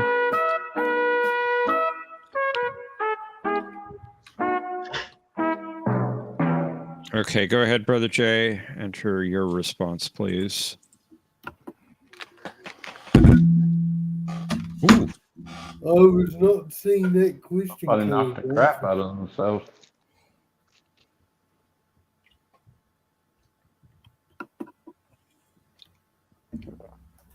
Did the professor drop his beer? The professor Probably. The drink, professor's a raging drunk. doesn't drink, No. so It's a raging alcoholic. Oh, Man. hello, brother alcoholic. let's find out who won. Mr. VP, you had 1,250 points entering final Jeopnerdy. What was your response to the clue? The Shellyak. Very good. Every time I should have bet all my Yeah, I points. didn't know how to spell it. It's close enough. And what was your bet amount? 500. Give me 1,750.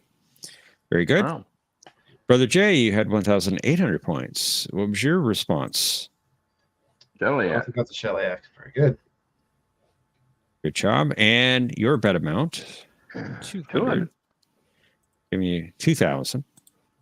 Yay. And Delphinicus, you had the lead at 4,400 points. What was your response to the clue? Shellyak. Got it? Very good. Your bet amount was 400, giving you 4,800 points. And three-time champion, Delphinicus. Well done, Angry with myself. Delphinicus. I should have bet all my points this time. Shoulda, coulda, woulda. You know, there is a Good job. fan created Star Trek video. Can't think of the name of it right now, but it's I don't know if you call it 3D or it's chat box created, but this dude looks like Harry Potter, and he's a scientist, a captain, and he goes in the holodeck. And you know what he's doing in the holodeck? He's standing where Bob Barker and Drew Carey always stands on The Price is Right and the theme song that's coming on. I can't believe they did not, what do you call it, copyrighted that thing.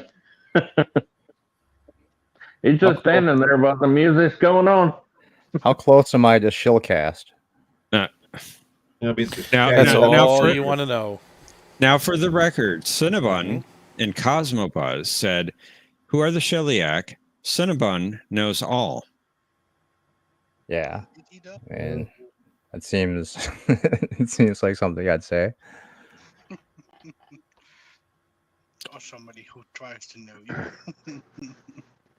Well, let's see how much he's in the lead or behind Omnicast. No, Shillcast, I think, is still has the lead. Well, maybe slightly. You did very good, sir. You had 3 good rounds. Who are we talking about? I think he's talking about me. He's disparaging me. He's focused on me. What else is new? Okay, hyper-focused. This is true. He's got to focus on you and me for and some you, reason. right? This You're is the cabal. on me. So Jeff, is I'm rooting for you. Cinnamon, and if he is, do you go by Cinnamon's points or do you go by Dolphinicus points? Well, that's a good question. That's a good question. That's a good question, dude. So Like one player, many names. no. Just like the god of the god of Socceria. I'm the Okay. god of Jeopardy. Wow. Wow. It's funny. Jeopnerdy. I've been waiting for that question since Points to 1.5 rounds. And I was curious. Well, I had a little bit of hope, but after Brother Jay did such a great job, he's destroyed me. He's at 5,900 points, and I know I'm at 3,000. So unless I have some kind of awestruck miracle, I don't think I'm going to make that top 3. Well, But I'll keep I trying. knew you and I wasn't going to make the top 3. Come on, man. Well, I mean, will we be were right tied back. when we entered the night there, my friend, Brother Jay. I'll be right back. I'll be right back. Oh, okay. All right there. And also, thank you, Mike Richards. We appreciate that. Yeah, thank you, Mike Richards. John's videos right before the game. So it's fresh in your brain. So what is our current point total there, John? I'm tabulating the results now. Okay. Well, I know my points. I'm at 3,000. I know Brother Jay's at 5,900. Crap. I at least know two. I'll be back. Yeah. Now, wait a minute. I thought we were tied last week. We were. And then you just got 2,000 more points, and I lost 900. So there you go, Brother Jay. Happy birthday. No, thank you, brother. You're welcome. You did a better job than I did. But trust me, if I had got every one of those, if I had stayed with you and waited till round 3, I honestly would have got every single one of those Rocketeer questions because I did watch the end credits of Rocketeer, and I also saw John had posted that, and I watched that video at least 3 times, and I'm so pissed Now, that I had to think go in the second round. if I had been on the second round, I would have gotten at least. Well, I got about 15 or 18 questions that I knew. Yeah, So I see, don't we know should have how much reversed. that gave me, but There's PvP. I knew a lot of questions on the second round. And when you were going down and down and down, I'm going like, Mikey, stop answering the questions unless you know it. Wow, look at Mr. J. Jay's in 4th place. Hello, everybody. I have dropped Hello, down everybody. to almost last. Hello, Chase. I haven't seen it. Where is it? Wow, that's impressive. Hello, Great Jeff. job, Jay. Yeah. Thank you, I John. don't see that. Appreciate those There we go. scores. Yeah. 39,424. I'm in I don't know fourth if I'm place. losing my mind or not, but didn't the same guy that voiced the Shellyak Wow. guy voice Armus in Skin of Evil? I can't believe I'm in fourth place. Yeah, you're in 4th. They look close to the same thing. They're both tar-looking things. Well, I Hey, won't Jess. get How you to doing? the third place. I just won't. Does anyone know the answer to Chase's question? I don't personally. I'm floundering at 3,000. Can we make sure that Omni has to work late next week too? Well, wow. I mean, are you going to rig it? I'm sure. I have I'm 10,000 sure that was the reason. over 10,000 to catch up here. Did you control all the traffic lights getting back to my house today? I mean, I hit every one was red, so I'm pretty sure. I mean, you had something to do with it. Just because Jeff has an awesome setup doesn't mean he's like a super hacker on me or something like that. I could see my building, but I couldn't get there. I just couldn't. I kept getting closer and closer, and then finally, that's all right. It was great listening. Denied you. Well, Mr. Why would I prevent anyone from getting home? John had No, John had the perfect final Jeopardy round for Omni 2, but not about the topic Omni would have been familiar with, Paramount. well, Paramount, and there was 2 others. And John, kudos! What amazing topics you had this week. Number 1, number 2. Happy birthday, Jay! But can't sing. What's that? What'd you say? Stop not kissing. No! I think Mr. VP is trying to say something. Go ahead, Steve. So one of my mentors often says that if people accuse other people of doing something, then they're often the ones actually doing it. So Cinnabon, aka Dolphinicus, often accuses things of being rigged. So I'm wondering if he's rigging poor the traffic lights on Omni's route home. So cuff his eyes uncovered. And you kept Jeff up last night too, right? With the noisy neighbors. You had something to do with that, Cinnabon, didn't you? Yeah, I'm sure he did. Just an FYI, Mr. VP, I don't think it's just Cinnabon with the rigged. I think Thomas also There you go, does the Jay rigged from thing Opal. too.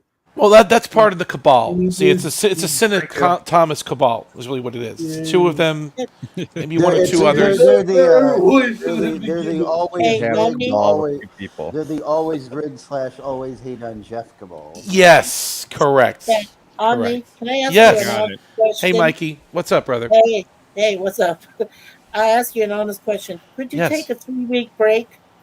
Let us catch up. I mean, if you want me to, I don't think I would like to. I love playing with you guys, but I'm kidding. I'm kidding, but I'm just, you have 39,000. No, it's not. No, it's not. Omni might have. If you're that third player. If you're that concerned, I mean, if that's what it takes, Omni might have Hang on. We got too many people talking at the same time. Sorry. No, I'm just being facetious there, Omni. It's okay. We love playing with you, brother. Yeah, yeah. I look forward to it. I really, really do. Omni might have an entire room full of Paramount executives researching the questions, but you know They do. It's like on Monday Night Football. They have all the Wow. sports statistics guys behind the scenes. Yes, that's what I've got working behind the scenes for me. Those Paramount executives know so much about. if it's Star Trek. Paramount, that wouldn't be Monday Night Football. That's would on like- ESPN. Wouldn't it be NFL on CBS? Or something? Yes, that's true. CBS, exactly right. Let's get the network correct. You're right. I'd Don't like to forget point that out this was. Don't Cinnabon. that was forget the this only was one. Cinnabon. Hang on, Mikey. Cinnabon. Sorry. I'd like to say, for the record, that was the only one that was trying to get Omni to come in on the last round. And I appreciate the sportsmanship, by the way. But there was other people. I was advocating for it as well. But there was other people that wouldn't have gotten in it, and like I said, it's all for fun. So yeah, I was champion, so to speak, but I missed the first round. Which I don't know. Is that the rule? If you miss the first round after you're champion, does that mean it doesn't matter anymore? Is it open at that point? That's a good question, actually. No, because you got brought in on 4 players before. That's true. I have, yeah. In general, I would want to bring you back in, even if you're in a later round, just be a too many people this week. I think that's great. That's a good thing, though. It is. I think the Rocketeer. Hang on. I think Mr. VP was trying to say something earlier. Go ahead, Steve. Oh, now I'm struggling to remember what it was. Uh-oh. Sorry, it'll come back to me. Sorry. All right, Chaz? I was just going to say the Rocketeer category proves that you should probably watching the John DeMarco YouTube channel during the week. It might be featured on Jeopnerdy. Distinct possibility. It's up in the case. And John, I want to thank you for using my meme, the perfect meat, as your category. Oh, you're quite welcome. And the rules of the game. Did you notice this? Did you catch that one too, Mikey, or no? I did. Yeah, I saw the rules of the game. Those were a homage to you. That's how how important you are to this game and to this group. You had 2 categories named after you tonight. Okay. Oh, that's great. Yeah. Well, because anagrams. And we had a couple. Actually, We had a couple for you too, Omni. There was a ground baking category, smash hit. I mean, it was great. I was loving it. I mean, this is good. Mr. You guys VP. you're finally getting the message. Paramount. Sorry. Hang on, Mr. VP. So since we're naming categories after people, does that mean future Enterprise categories will be labeled as non-canon? Well, I would only do non-canon if I did something about Discovery. Oops. Where'd he go? Speaking Where'd he go? Come back, Mr. VP. Come back. Mikey, you did not have to trash Mr. Vice President like that. Speaking of non-canon, Mikey I gets didn't do that. Speaking of non-canon, you get the perfect meat category, Mikey, but you still won't get the Star Trek Continues category. Hey, I wasn't insulted. I thought it was great. I got a category named after my mistake, so I thought I was very complimented. Thank you, John. I appreciate It's the it. stuff of legend, though. It really is. It really is. I'm glad you came back, Mr. VP. Somebody tried to forcefully detain me with the Secret Service. Yeah. Magically, I know. What are you going to do about Interference from the Suliban. Get I used don't to know. it. Temporal Cold War. it? It happens. John referencing Cyrano Jones makes me smile. Awesome. I have a follow-up to Bradwell's comment. Do you want to bring in a comment, Mika? Could you repeat that? I have a follow-up to Bradwell's comment. Do you want to bring his comment back on the screen? Brad Wolf. Yep, go ahead. So, you are the Chief Justice, Mr. Bradwell. So, do you want to investigate this? Where'd he His go magic again? green What? What is going on? Serious cyberbullying. Suliban again. Mikey, your internet thing is attacking me and Mr. Vice President. I'm sorry. That's impossible. He destroyed that virus. I destroyed that. Yeah, he destroyed it by sending it to by me the and way, Mr. Cinnabon. VP. Yeah. He cut wires. It's gone. The comment that Talbot Spots made to you. This is from the guy who's bringing up the rear with 1 point. Just saying. I think he's Mr. VP, can we let Mr. VP finish? By the way, they Go got ahead, disconnected. Mr. VP. We'll Go ahead, let you Steve. finish. I'm Maybe. just wondering if our esteemed president is going to stand by his vice president here and back him up. I mean, the line of succession is being interfered with. As much as I appreciate having you part of my administration, I do not necessarily endorse statements questioning the canonicity of Enterprise. Fair enough. But it ain't canon. But I was more speaking to Watch. the point of the communication interference going on. You know, Unfortunately, go ahead.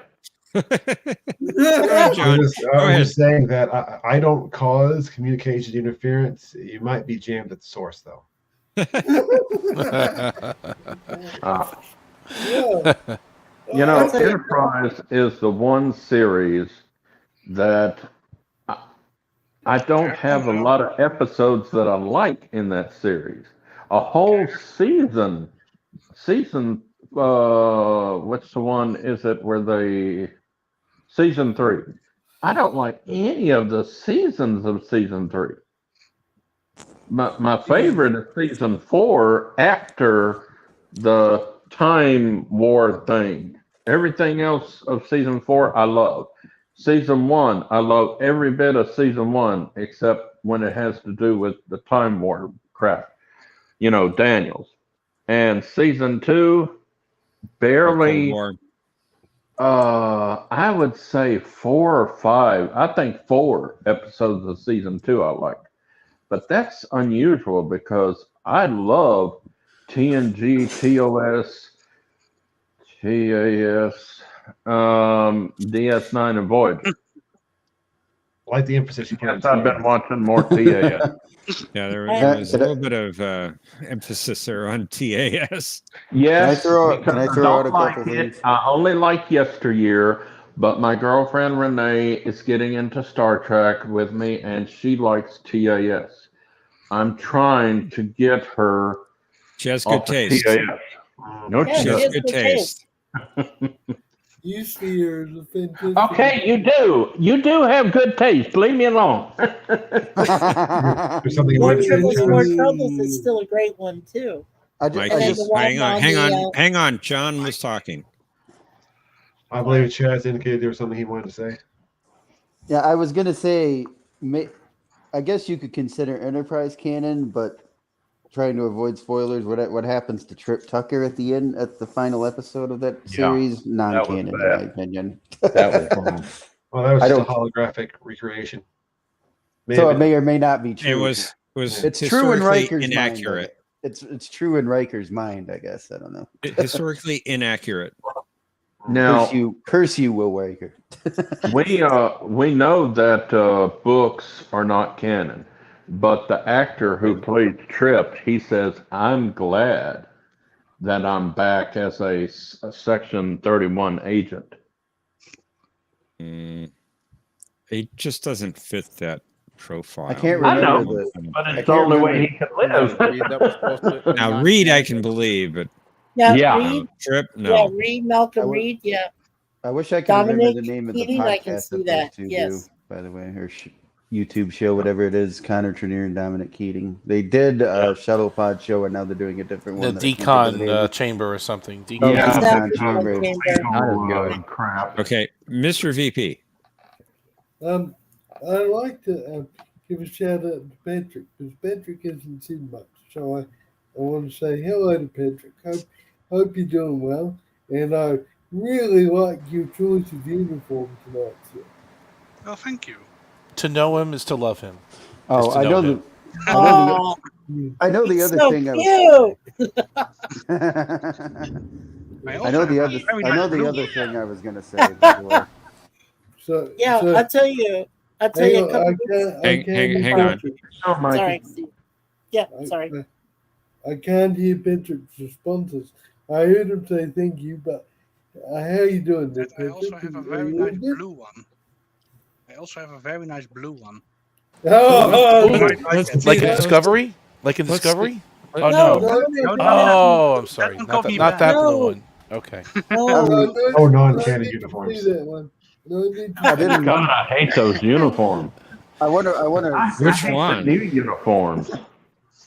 I didn't know I you were even so hate the lenient. Picard uniform. I even hate the uniforms that are on Prodigy. God, why couldn't we stick with the TNG movie uniforms? I love that gray and black zip up one. I like it. Oh no,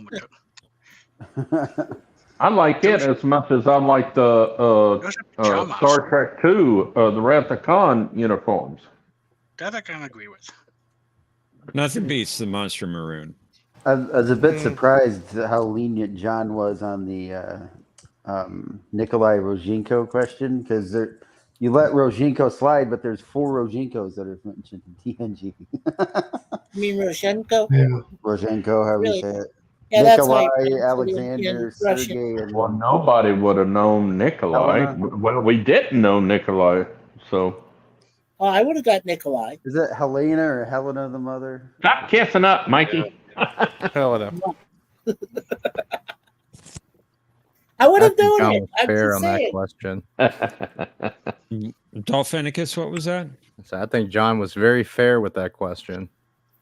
Oh, I appreciate that. You got it. And nobody was in the stands going boo. Nobody was You were typing thinking it. I rigged. could feel it.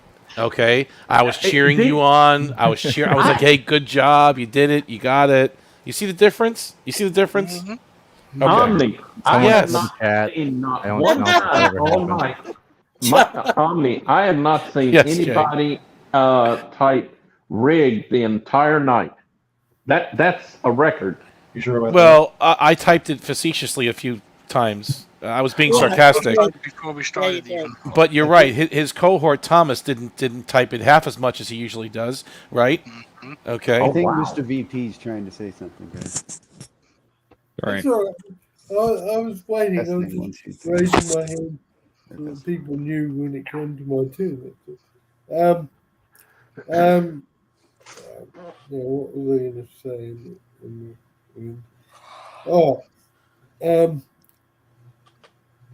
Oh, I've got a genuine grammar question for you, Professor, because I might have Nightcap. And I got because I might have some grammar wrong, because you were saying something that, as far as my understanding goes, was incorrect. But you're a Liberian, so you'd have the upper hand on grammar education. So you were saying Is he Liberian? you were saying whomever is trying to get in backstage, the stage is full, so you stop trying to get in. But I thought that it was whoever, because you would say he or she is trying to get in, not him or her is trying to get in. So therefore, I thought that it was whoever, not whomever. But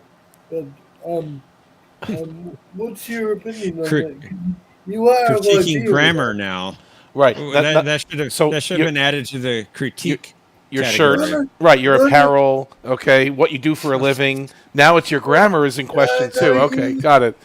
Yeah. Wow. No, You need to stop while you're you ahead, Mr. Vice misunderstand. President, Hang on, this is before very he flushes important. you down This is- the this is drain. This is America. That's how we talk. Welcome to Grammar Slam. No, this is very important. Here. Very important. I'm not criticizing or making fun of I you. made a mistake. I'm sorry. He's on 2 hours sleep. Sorry. Oh, okay. My goodness, whomever. I wasn't. So what's the correct usage? Just let us all. Is it whomever or whoever? What is the correct usage? Because I don't even know. I believe he's correct. Is it whoever? Whoever. Not whomever. me see. Whoever. Dear God, I graduated from school in 1987. I don't need no more schooling. Shut up. Can we call the vote to have Mr. Vice President change his name from Mr. Vice President to Mr. Grammar Teacher? Yeah. The SAR, the grammar SAR. That's right. Grammar. Czar. You let me finish. Or Omni if you want to go the Seinfeld route, grammar Nazi. But anyway. Well, yeah, we can't. Yeah, we don't want to go that far. No vowels for you. He's changing my name, isn't he? Is someone changing your name? A fan around your neck, Mr. Vice President? Sorry? Is that a fan around your neck? No. I've got a few devices around my neck. Oh, okay. I've been seeing this at Walmart. The employees have this thing around their neck, and it's a fan. I want to get one of them suckers. No, I have I'm wearing my cell phone around my neck and an electronic door remote to help me open my door. Well, don't get near a hook. You may you may hung yourself. No, I'm very careful. No, I'm very careful about that. I won't get anywhere near any hooks. But thank you for your concern. And, of course. And Jeff, you misunderstand. I was genuinely thinking that I made a mistake, so I wasn't. Sure. Am I the only one that thinks it was an unfortunate time for Mr. VP to cough right after Jay said something about hanging himself? I have a dark mind. I'm sorry, John and Jeff. Before becoming Chief Justice, I retired from my. Both of you have like different Patrick versions is of weird. I like him. Hey, hang on. What did you say? Both of you like have plaid shirts on, John and Jeff, kind of. Court order uniform. Court order uniform. I love what Brad Wolf saying in chat. I was Admiral Obvious after serving as Captain Obvious for too many years. By the way, if it weren't for the Rajinkos that I mentioned earlier, we wouldn't have Worf refer to prune juice as a warrior's drink, which is one of my favorite things in Star Trek. That just looks weird. That looks weird. Someone's hyper focused on me again. Yeah. Have y'all not meaning to change the subject, but it just popped in my front. Has anybody heard of a radio station program called the Bob and Tom Show? Yes, sir, I have. That is a good show. I checked it out one day. It popped up in my suggestions on YouTube, and I tried it. It's pretty funny. Jesus. John using both versions there. Well played, John. God. And yes, it is a funny show, but Bob isn't on the show anymore. They have a Josh. I heard he's got some kind of cancer or something. He wants in. Mr. VP wants to talk. Mr. VP, fist for me. I believe the second use of your whomever is incorrect in that sentence. Oh, Jesus. Oh, my dear Lord. Down the commode. It's still he or she, not him or her. So, I know. I think that's correct. hang on. Let me think about this. Hang on. Why is there a part of me that would be scared of Mr. VP and Conti in the same room, Jeff? I don't know why. Yes.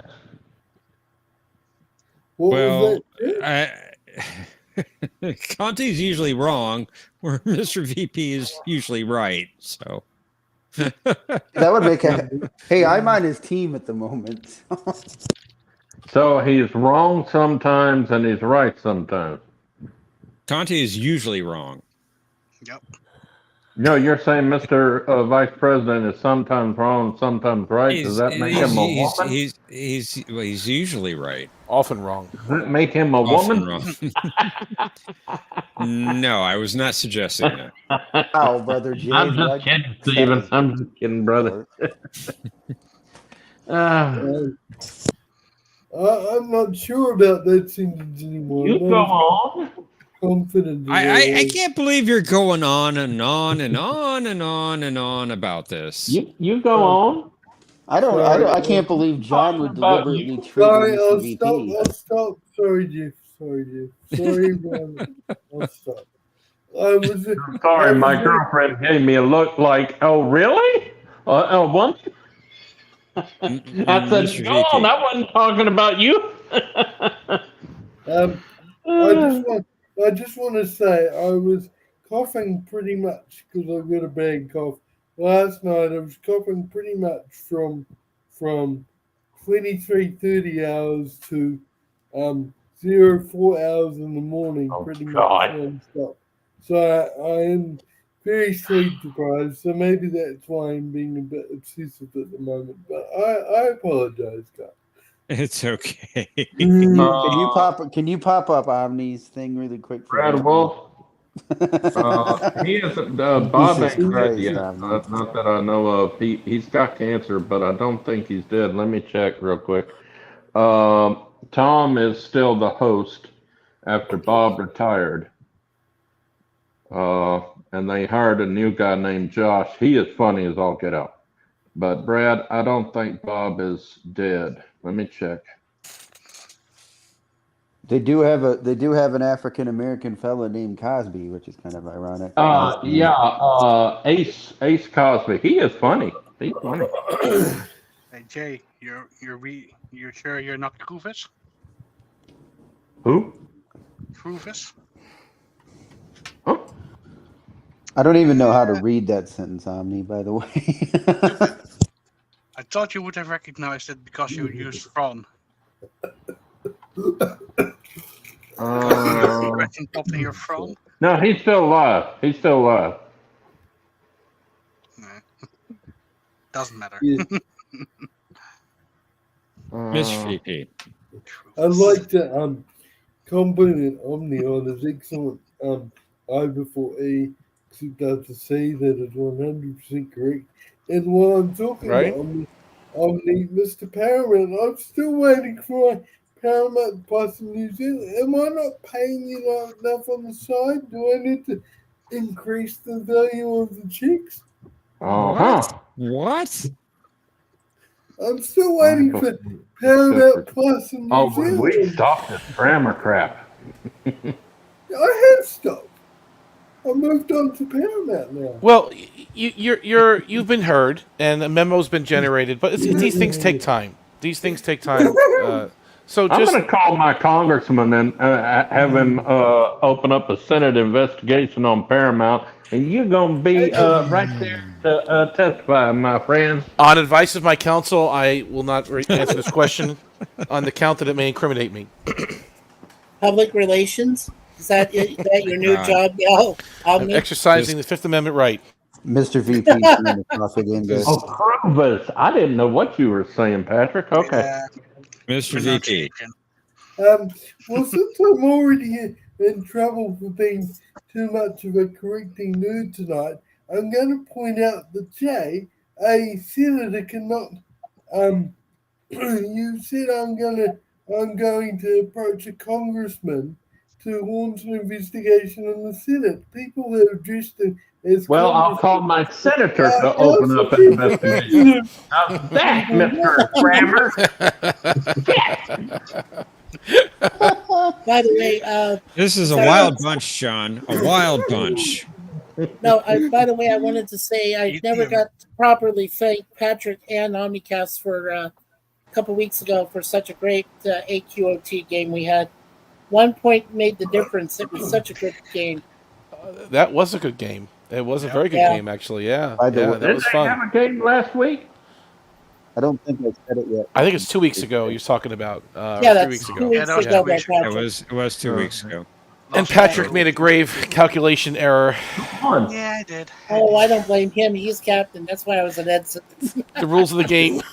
Yeah, the rules Who of the won? game. I just noticed something too. Who won? I don't know when he changed it, but Cinnabon's under his name is Oh. Cinna Cabal leader or something. He is a cabal leader. He is. Probably just to trigger Jeff. I don't know. Cinna cabal leader. Who won that game, Professor, in Question of Track? Well, 2 weeks ago it was Omnicast and he down one 26-25. It was a good one. Yeah, but see, but there's a story about Patrick. You had the answer. You knew it. He thought we were going to overtime. You knew it. Oh, He miscalculated. He let Mike's answer go through. What is it? The rules of the game? You knew that wasn't a real answer. I said, yeah. I When knew it was supposed something called to do acquisition. with rules of acquisition, but I didn't even have the title. You thought we were going to a tiebreaker. You thought. But indeed, I thought it was a tie. Professor? At one point. I don't blame him at all. Scratching my head. Hang on. Jay? Professor, the next time I play a Question of Track, I'm going to have to play on the other side because I have played with T-Dow 3 or 4 times straight. So I need to play with my honey for a while. Yeah. Oh, Careful, Zoe. careful how you say that. Mahoney? Yeah, right, because you have Renee in the room. Yeah, she knows about my other side chick. And my side chick? Yeah. Oh, my. It was because you might She want knows to play I the have 2 subject side too. chicks. I You're going to couldn't get think of yourself her. Jay, you're going to get Zoe. yourself a reputation. I couldn't think of her name for a second, so I called her side chick. Zoe. I need to play my with God. Zoe to even it out. Oh my God. Zoe Well, I Jean couldn't think Sibelius of Kirk Zoe. Robinson. Oh my God. Oh my God. Speaking of that, is there a question of Trek tomorrow, Professor? I believe so. We didn't finish the game last week. That's right. Oh, So yeah. we need to finish it. I forgot about that. Why not? Yeah. What happened? We ran out of time. We had I had to get ready for. somebody had to leave. I had to get ready for work, and then the other person. I don't know if it's that Patrick wasn't feeling The well other either. Patrick. The other Patrick. Fake Patrick. Okay. Well, Fake Patrick. Okay. Here I can see it. that's one way. That's one way to go about it, I guess. That's right. I forgot the game Come ended on. early. His Yeah. name is Patrick Furlong. Come on. He wasn't feeling well. Wait a minute. What happened to that bottle? That's But, true. He wasn't feeling well. And Brother Jay, don't feel bad. I'm not on Zoe's team, but I'm on Conti's team. Which is probably worse. Worse than T Dowd? Is that what you mean? Yes. T Dowd is a great captain. Don't. He's very good. He is. He's funny. He's funny. I'm sorry. Sorry. I don't mean no harm to Conti, but T-Dowd is a better host than Conti. Uh-oh. Those are fighting words. That's a birthday boy hot take. everybody. He's good. He's good as a host, Conti. But for some reason, I feel calm and everything when he's the host. Because with Conti, I don't know what he's going to do. No one knows what he's going to do. By the way, the best host is the night before at Jeopnerdy, right, John? Yeah. Now, John is the greatest host there is, with the exception of Bob Barker. So there's John and then Bob. No. Dick Clark. Yeah, I'll give you that. Alex Trebek. I mean, no. Well, no, Alex I didn't watch Jeopnerdy. There's a lot you could throw in there. Bob Eubanks, Gene Rayburn, and so on. Gene Rayburn, that's a good one. Oh, you guys like Chuck Woolery, don't you, Mikey? You were talking about him the other day. Yeah. I think Mr. V is trying to talk, by the way. Mr. V, go ahead. Go ahead. Go ahead, Mr. V. So, Jeff, this will cheer up from accidentally upsetting you before. I was fully expecting Jay to say John is the best host of all, with the exception of yourself. He is the best. Hang on, let him finish. I thought he was going to say with the exception of Jeff, because you both host the show, but he didn't. So I'm the neglected one. I'm the one that's picked on. You keep the trains running on time. That's what you do. That's true. I'm going to say that John and Jeff collectively are the best hosts there are. Well, I thank you. Thank you, Mr. Vice President. Kissing up now. I'm in your corner, Jeff. Always have been. If you don't think John is the best host, you're Durantis. I thought I was going to sneeze. Oh. In the case of Jeopnerdy, John is the face you see in the front, but Jeff is the behind-the-scenes traffic controller. More or less. Or the glue that holds everything together. Is that a better way to say it, Jeff? Probably more on a question Maybe. Given Conti's involved.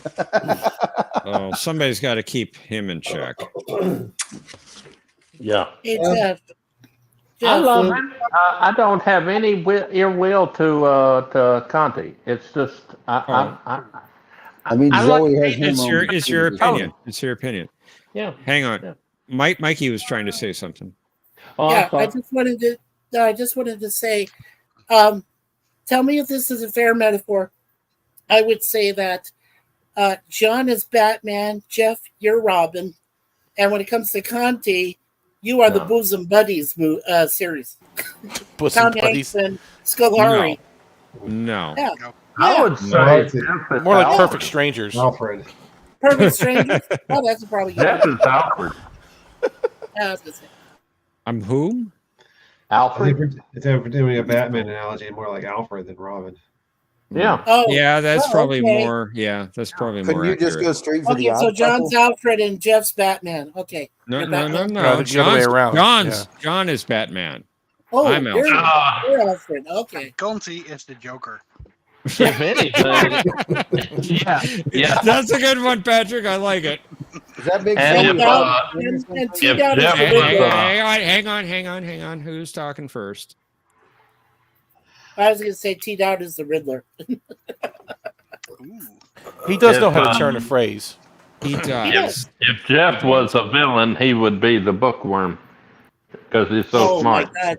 I'm By Roddy trying to. McDowell? Oh, man. I'm trying to That peg goes a way back. female villain for Zoe, by the way, and I'm struggling. I don't know. I was going to say Harley Quinn, but that would imply she's Conti's sidekick, and that's not true. Zoe is Catwoman. Zoe is Catwoman. I would have said Poison. Well, maybe Poison Ivy. Catwoman. She's Catwoman. Taz, we should boot you for that for 30 seconds.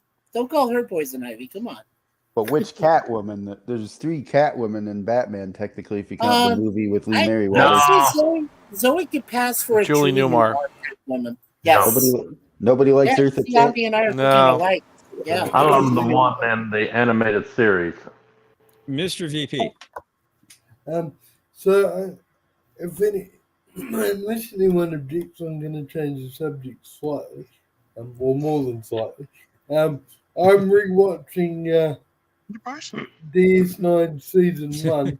I'm wondering what's everyone's favorite episode from season 1 of DS9? Duet. Duet, yeah. Or In the Hands of the Prophets. Okay, Emissary. Yeah. And Cisco goes, no, and he jumps up in slow motion and knocked the phaser out of her hand. Yeah. That was pretty good, right? It was good. I just remembered something when Jay mentioned Batman the Animated Series. I think it was the Red Claw or something like that, voiced by Kate Mulgrew. Yep. If I remember correctly. So let me ask Mr. VP, what is your favorite episode from season 1 of DS9? Move along home. No, it's not my favorite. I do like the episode, but it's not my favorite.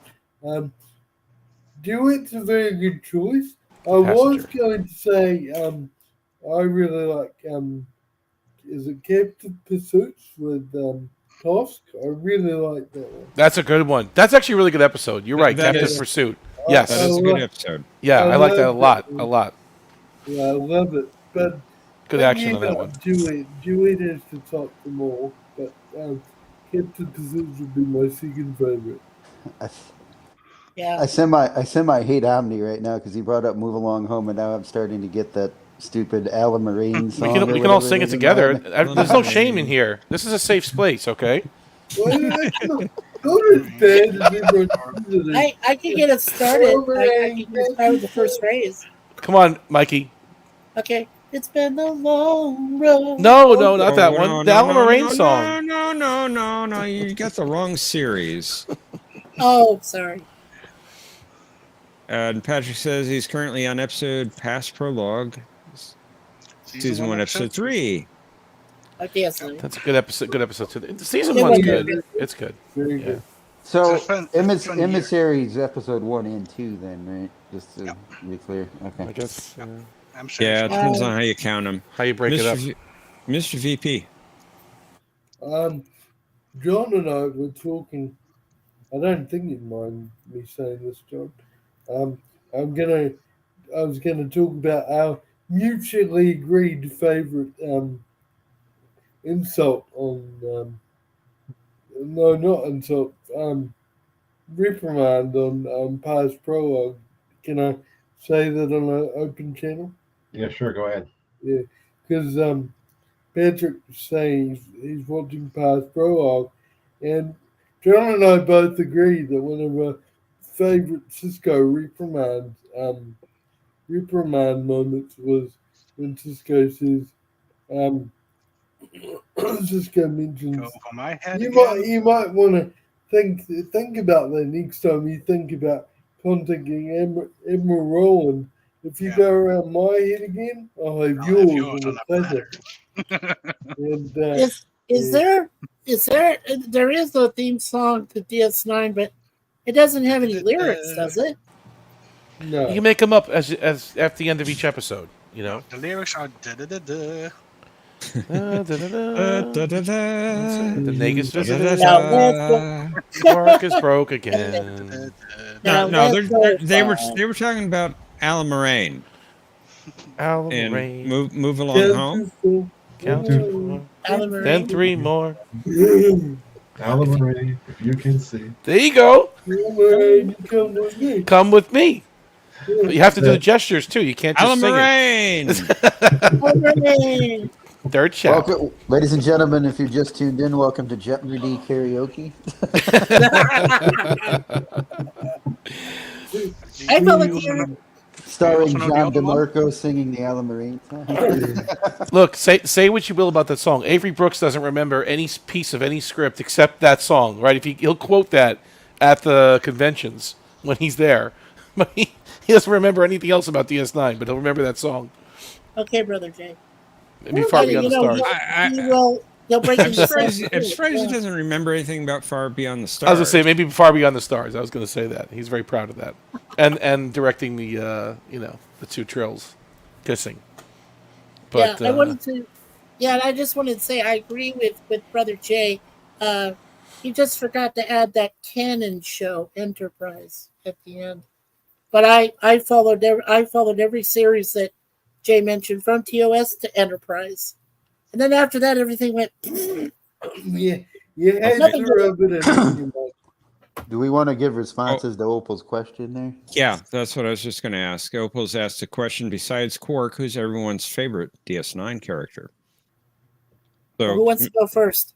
Why don't we go with Mr. VP? All right. My favorite is Odo, definitely. Yep. Chaz? The chemistry between Odo and Quark is phenomenal. Chaz? I didn't hear the name of the character VP said, but Odo. Oh, Odo. Yeah, Odo's good. Besides Quark, I guess I'd have to go. I like Garrick, plain simple Garrick. Also a good. Garrick, good response. How about you, Patrick? I would also go with Odo. Good choice. As the most character arc besides Quark. Brother Jay.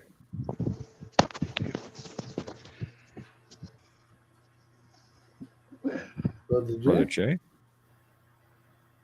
Are you there, Jay? I am now. I had to go sign some papers. Oh, okay. Who's your favorite character on DS9 other than Quark? Uh, I'm afraid to know it now. I like Cisco as a captain more than anyone else, but I've always loved Jadzia Dax. Okay. Real quick to make a comment. Jay's papers that he's signing are probably the lawsuit Omni sent him from Paramount. Yeah, we have express messenger service even this time of day. No, they're actually applications for my state aid worker program. Renee's filling it out because I can't write. Okay. How about you? My cerebral palsy has made me lose the ability to write. Sorry, I Sorry interrupted that. It's Omni's turn. Yep, Omni. It has to be Morn. I mean, I don't think there's anyone else that's more influential than Morn. And Maybe Cisco. Never shut him up. No, you can never shut him up. Maybe Cisco when he's screaming, only when he's screaming, and then of course Garrick. Those are probably my tops. But Morn for sure. Garrick. Cisco when he's screaming. Well, yeah, when Cisco's yelling, yes. When he's talking kind of flat, no. When he's yelling at people, absolutely, yeah. Put him right up there. That's it. I love Garrick scheming. I forgot about Garrick. Cisco screaming and Garrick scheming, yes. That's it. Fabulous actor. Mikey. Yeah. Well, my first choice would be Dr. Julian Bashir. Oh, even cool. if he may or may not be a Section 31 guy. Okay. I love Bashir. My second choice would probably be Jake. I felt the most for Jake when his dad went on to the Prophets and at the end of the last episode. So that's true. Yeah. Because he actually lost him twice, you remember? Oh, Only Cisco knows about the first time, and this time. There's an episode called "Who Mourns for Morn," isn't there? Yeah. Why is it popping into my head? There should be an episode called "Who Screams for Cisco." But that's a bad connotation. Moving on, Cinnabon. Cassidy's probably screaming. I can guess Dolphinicus's favorite character. It's got to be Keiko. I don't think I need to sit here and be insulted all night. That little bitchy woman. No, seriously, who's your favorite? I'm a little shocked, especially by Omni. You didn't mention the great Kai, What You Leave Behind. No, yeah. Sure. That's right. Kai win. Oh, look. Patrick provided lyrics I hope it's there. not Kai win. Kyle talk like. We want you. Calvin Moraine, give him now. Calvin Moraine, we won't wait. Calvin Moraine. If Cinnabon's gonna bring that up, by the way, I got to bring up Mikey confusing Ferenginar for Earth. But anyway, yeah. John. He's already been mentioned a few times, but other than Quark, I'd probably say my favorite character is Odo. See, I'm torn. There's so many great characters on that show. I can go with Garrick. I can go with Cisco. Nog. Yeah, Nog was not mentioned, and he's a fabulous character. I think he had the best development of any character on the show. He was only in the one season. I might have said Vic Fontaine. I liked him in the seventh. Oh yeah, Vic. And you can even look at Martok. Martok was a great character. Damar. If you want to go villains, Dukat was a great villain. Oh, both Kai Wynn. And Kai Wynn. Yeah. Just fabulous characters on the show. I guess I would have to, if I had to pick one. I mean, you can even look at O'Brien. O'Brien was fabulous. Oh, yeah. Greatest man. But if I had to pick one, Garrick.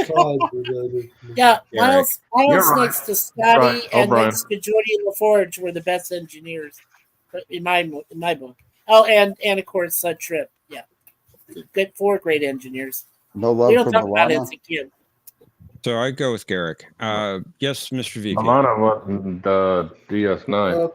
I usually say O'Brien for my favorite DS9 character, but because the question had Quack in it, I always think of Odo pairing up with Quack, So That's true. it's very hard for me. O'Brien and Odo would probably be tied for my favorites. Okay. I mean, he's a great everyday man, O'Brien. Yeah. He's so relatable. He was a Mikey, union. I have to respectfully disagree with you on the engineers. I would say that O'Brien beats LaForge. Scotty is the best, then O'Brien, then LaForge. Not really, because Scotty barely solved anything in engineering or the ship until Star Trek V, The Final Frontier, when he was actually fixing the dang ship. O'Brien did more repairs and come up with more solutions than Scotty, LaForge, Balana, or Trip. Out of all of them, O'Brien. That's the reason why they called him the best person in Starfleet. I forgot till it got put up on screen. Omni bringing up the space seed moment with Cinnabon. I mean, he wanted to go there, so I'm just gonna, I didn't forget Space Seed. I was allowing you other people to catch up. Right, exactly. Whatever. Right. We don't believe that in the I slightest. was gonna say Jeff's not buying that. And then Jeff, Tokyo forgot can give, In the Pale Moonlight. He forgot that one time. These are episodes. I don't know how you forget them, but I forgot what you leave behind. Yeah, it's true. I mean, the best mistake's already been immortalized. The perfect meat, right? Perfect meat. Yeah. Rules of the game. Brother Jay, you were saying. I can give you even a better solution about Scotty. Scotty took credit in TNG about him saying that it would take 30 minutes to restart the engine, so he had to come up with a whole new subroutine thing. He took credit for that, but Kirk began with that, and then Spock took over it. Yeah, it was mainly Spock, I would say. Yeah. So Scotty ain't that great of an engineer. I love Scotty. Don't get me wrong. But O'Brien is the best engineer and the best Starfleet officer there is. I'll counter that. You look at the Doomsday Machine. Look what he did on the Constellation. Yeah. He got the ship running. I will give you that. He got the most phasers in that. running. He got the transporter to work at the end. Yeah. And he got got one and he phaser got working. the ship rigged, right? And he got the ship rigged to blow up inside it. Rigged. That's true. And he conveniently got the Enterprise's transporters to work just in time just in the nick of time to bring Kirk out. But I didn't say that he wasn't a great engineer. He's a great engineer, but from everything that we saw of him, we never hardly saw him do a lot of engineering stuff. He was mostly third in command. I think, well, no, he was down in engineering a lot. Yeah. But we never saw it for or him. as the engineering council on the bridge. But I think I don't think they gave him an opportunity to fix things very much. Right. So we didn't get to see it much. Right. But I think that's why the Doomsday Machine was his favorite, James Doohan's favorite episode. Right. And don't forget in TNG, same thing happened with Geordi. Geordi, I think he did appear on the bridge, right, Jeff, more times than he was down in the engineering, right? Even in the movies. Not really. Also in the movies. He did do a lot of figuring out more than he did Scotty. He did do a lot more. I mean, if you remove his appearances on the bridge in season 1 when he was not the engineer, I would say he was down in engineering more. Geordi had command once too. He did in season 1. Yeah, Geordi was in charge. I believe Mr. VP was trying to say something. Yeah, what was it? That's my line. Yes. Is that a complete sentence, though? Yeah, I think Jeff made an excellent point about Doomsday Machine. Right, I Opal. still think, as iconic engineers, Scotty was the first, so you can't. Yeah, he was. Yeah. What's that picture that John got? Actually, Trip was the first, technically, but you know. Oh God! That picture of And John. on cancer. And Hey, we're not Maybe talking about Zephram Cochrane. Discovery. Yeah. We're not talking about Discovery. What is that on John's profile? it says the beard. And he has the right. Rocketeer there. As Rocketeer. well. Okay. I I- couldn't tell. It looked like a deformed cat. Okay. Oh, that's the Rocketeer. That's one of your kids, isn't it? Oh, that's actually me at age 8. No way. Wow. Okay. My mistake. Wow. My mistake. That's impressive. We Are we can't see sure your that- beard though. Your helmet's on. We can't. Are we sure that's not? Are we sure that's the Rocketeer and not a rejected Power Ranger or something? No, God. No, that's the Rocketeer helmet. That's you know what you guys forgot what John might remember for sure. You guys forgot that Timothy Dalton, who played Bond for 2 films, was also in that movie playing Neville Sinclair. He You guys sure was. remember that? Yeah. But he wasn't. I love taking upset license to kill. I remembered that. I was like, that's great. Timothy Dalton. Thought it was an old doll. My favorite Bond movie. Well, I know what my favorite is. I know my top Sean 5. Connery. Sean Connery, right? Well, I love- Goldfinger's number 1. I love how the 3 It's the cameras. definitive got in the movie. middle of the It's screen the now. best one. Yeah. What are you saying, Chaz? I just said I love how the 3 cameras got in the middle of the screen. It looks like a weird game of tic-tac-toe where Hollywood Squares now. Yeah. Circle John I Back was Square. in the thinking middle. the Jeopnerdy bunch, but you From may the be out. Stevens. From the center square, Mikey on the Hollywood Square. Oh, Jeopardy John squares. Davis. I don't know. Oh, I don't know if you would consider him on What the happened? top tier game show. We host. lost X or no. We lost the Cine Cabal leader. Yeah. Would anybody consider Peter Somebody come Marshall up. up there as far as game show Who host? else? The Bunny Man. He was ashamed of missing Space Seed. The shame caught up to him and overwhelmed him. Wow. Oh dear. Omni's going to use his Paramount powers to force Cinnabon to change his name to Cinna Hey, Space. Jeff, I had a now. quick question. Yes. Would Cinnabon know about the group that used to be called Echo and the Bunnymen? Would he know about that group? I have no idea. I don't know, he left. I don't even know what that is. Why it's would a I know if he different- knows that? Well, because they're called Echo and the Bunnymen. I just thought maybe he. It's kind of a Well, punk mix. Well, why would I know if he knows that? Just ask it. I just. I want to point out Patrick put on his TOS uniform, by the way. Yay. I thought it was a Strange New Worlds Yeah. uniform. I'm sorry. I didn't get that No, right. it isn't. Oh, okay, got it. I'm sorry. I said no non-canon. Strange New World. Yes, 98% on Rotten Tomatoes. Critics' Oh choice. God, no! Jeff, you should be like, strange new what now? Can't trust What? Rotten Tomatoes. Most of that is bots. 98%. Bots? Oh, you mean strange neurological weirdness? Okay, got it. Weird science. Oh, man. Mr. VP. Yeah. I've got a question about, you know how you used to call Strange New World Strange New Continuity headache? Yes. Mm-hmm. Yes. For Still the- is.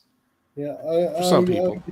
I can understand that, and to some extent, I agree. Like, if you don't treat it as a reboot, I 100% agree with you. But something that I was thinking about, and I've been waiting all week to ask you this.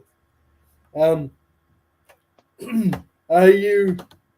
Because right, like continuity headaches are annoying, but are you as annoyed by the lots of God. contradictions between the way that Trill were portrayed in DS9 versus the way they were portrayed in the host?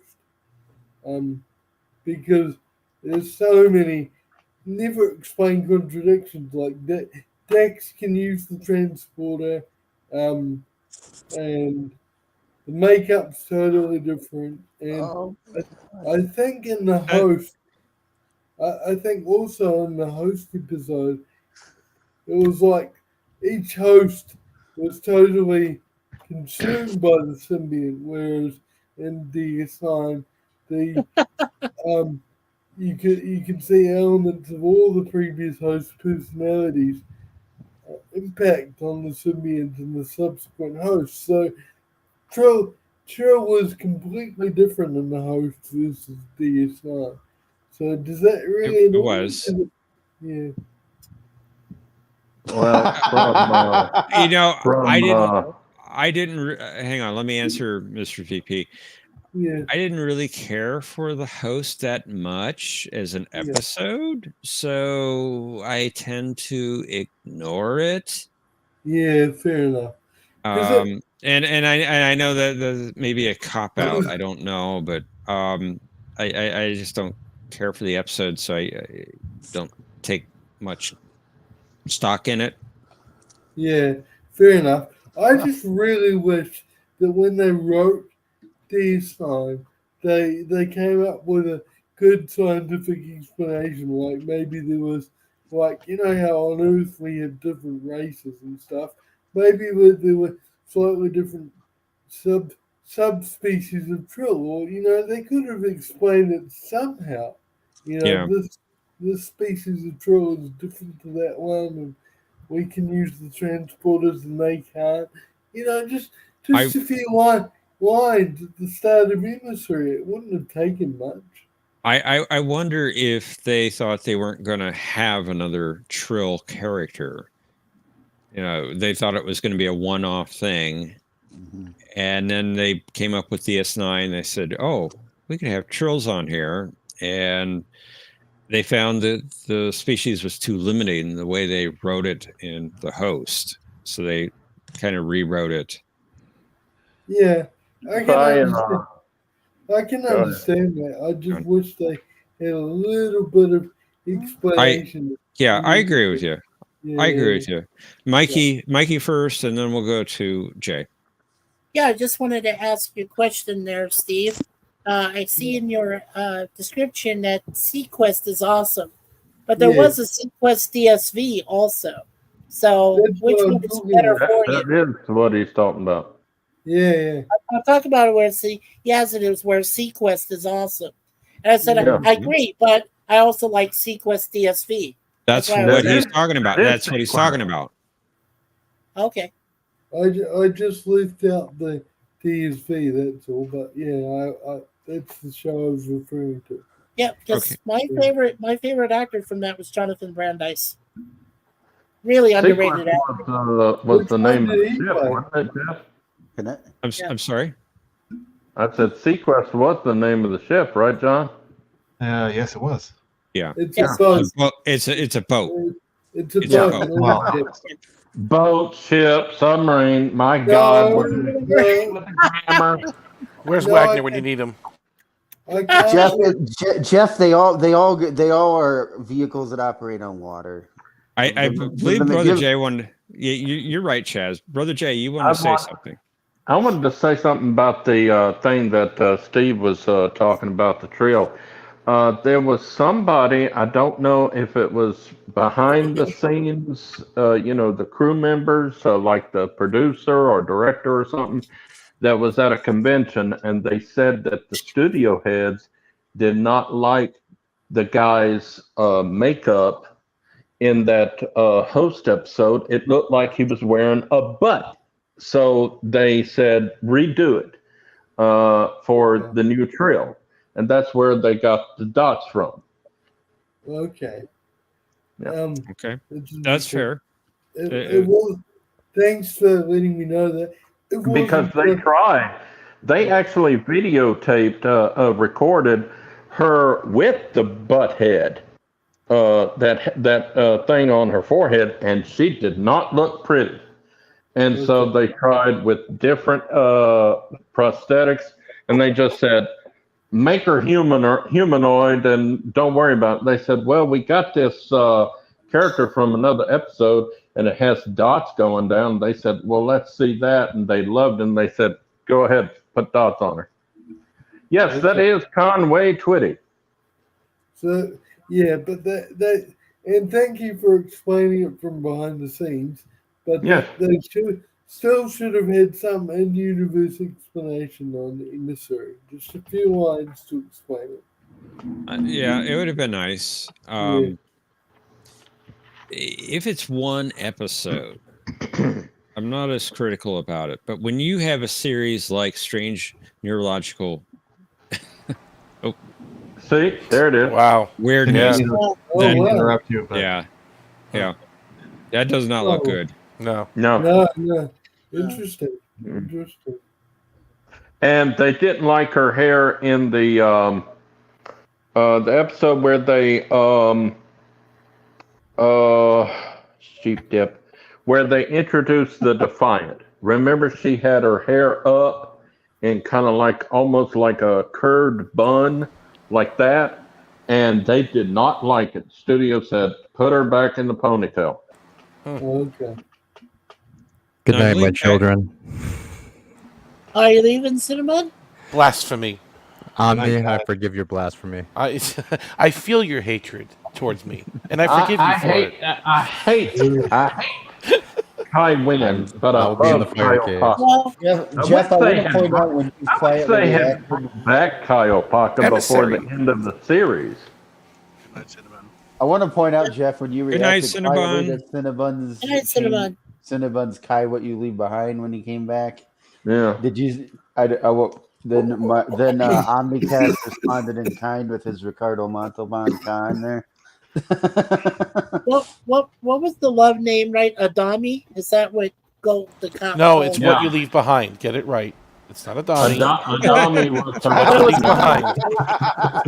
Adami was her first name. Right, Adami is her person. It's far-pointed encounter. So What you leave behind win. And also the infamous space trader, more tribbles, more troubles. More tribbles, more troubles. More troubles. Yeah. I want to point out, if you refer to that show that Jeff mentioned by abbreviation, Star Trek SNW, I think you would call it Star Trek SNW, surely not watching. Strange New Worlds. Oh, yeah, that's a good one too. I like that one too. It's groundbreaking. You would think that Bashir, with his genetically engineered intellect, that he couldn't figure out a way to get Kyle Paka back. Yeah, that's a good question, actually. It's stupid. It's stupid. Yeah, that's interesting. Well, she was stuck on that planet because that's what kept her alive was the planet itself. Right, yeah, but right. he's genetically engineered. He's smarter than his average bear, and so you would think that he could reprogram little nanites to keep her metabolism and everything going while she left the planet. Well, he couldn't cure the quickening, and he couldn't cure the Jeopnerdy of their addiction to white. Yes, he did. Yes, he did. Well, he did. what, the Jeopnerdy or the quickening? Which one? The quickening. The baby Kind did of. not have any of the quickening, so he told the people that every time one of their females get pregnant, take this hypo spray. So it's a vaccine, and, if you will. The baby would not have the quickening, and that would, in about a generation, the quickening would be gone. All right, so we'll call that a cure of sorts. All right, I'll give him that one. I want to say one thing really quick, and then I need to leave. Kyle Paka is kind of like the Energizer Bunny, right? She just keeps going and going and going. I'm still here, by the way. Anyway, have a good. You have one, always everybody. been here. Have a good night, Chaz. Hey, good night, Chaz. Good night, Chaz. Take care, Chaz. I call him Fonzie. I'd like to respond to Jay's criticism of. I can understand what you're saying, Jay, but my my response would be that Dr. Bashir would Go to hell. significantly- His response is go to hell. Let's have him finish, Jay. So I am. I would say that Dr. Bashir, yes, he's genetically enhanced, but he's still not God. He's not Well, I God. didn't say with he's Q. God. Yeah, but he still has limitations. So I'm fine with him not being able to. I think he could have, but I mean, I think he could have. He just stopped. He just forgot about her and everything. That's all it was. Is he forgot about her. He didn't go back to trying to save her and bring her back. I don't think he would be that heartless. He's a very caring person. Well, Cisco never went back to check on her, so he could have went to the planet and just opened up hailing frequencies and asked her how she's doing. how do you know he didn't? Yeah. Because they never showed that he did. So Yeah. there. That doesn't mean he didn't. And he didn't in the book. So there's another one. Strike two. That doesn't mean he didn't. They should have killed her, though. You're right. It left an open door. Yeah, That they that's what I never went mean. back through. I know what you're saying, Yeah. because she was a valuable source of information. If anything, you're Yeah. right. Cisco could have talked to her. Could have went there. Yeah, even Kira could have went there seeking spiritual enlightenment from her or guidance.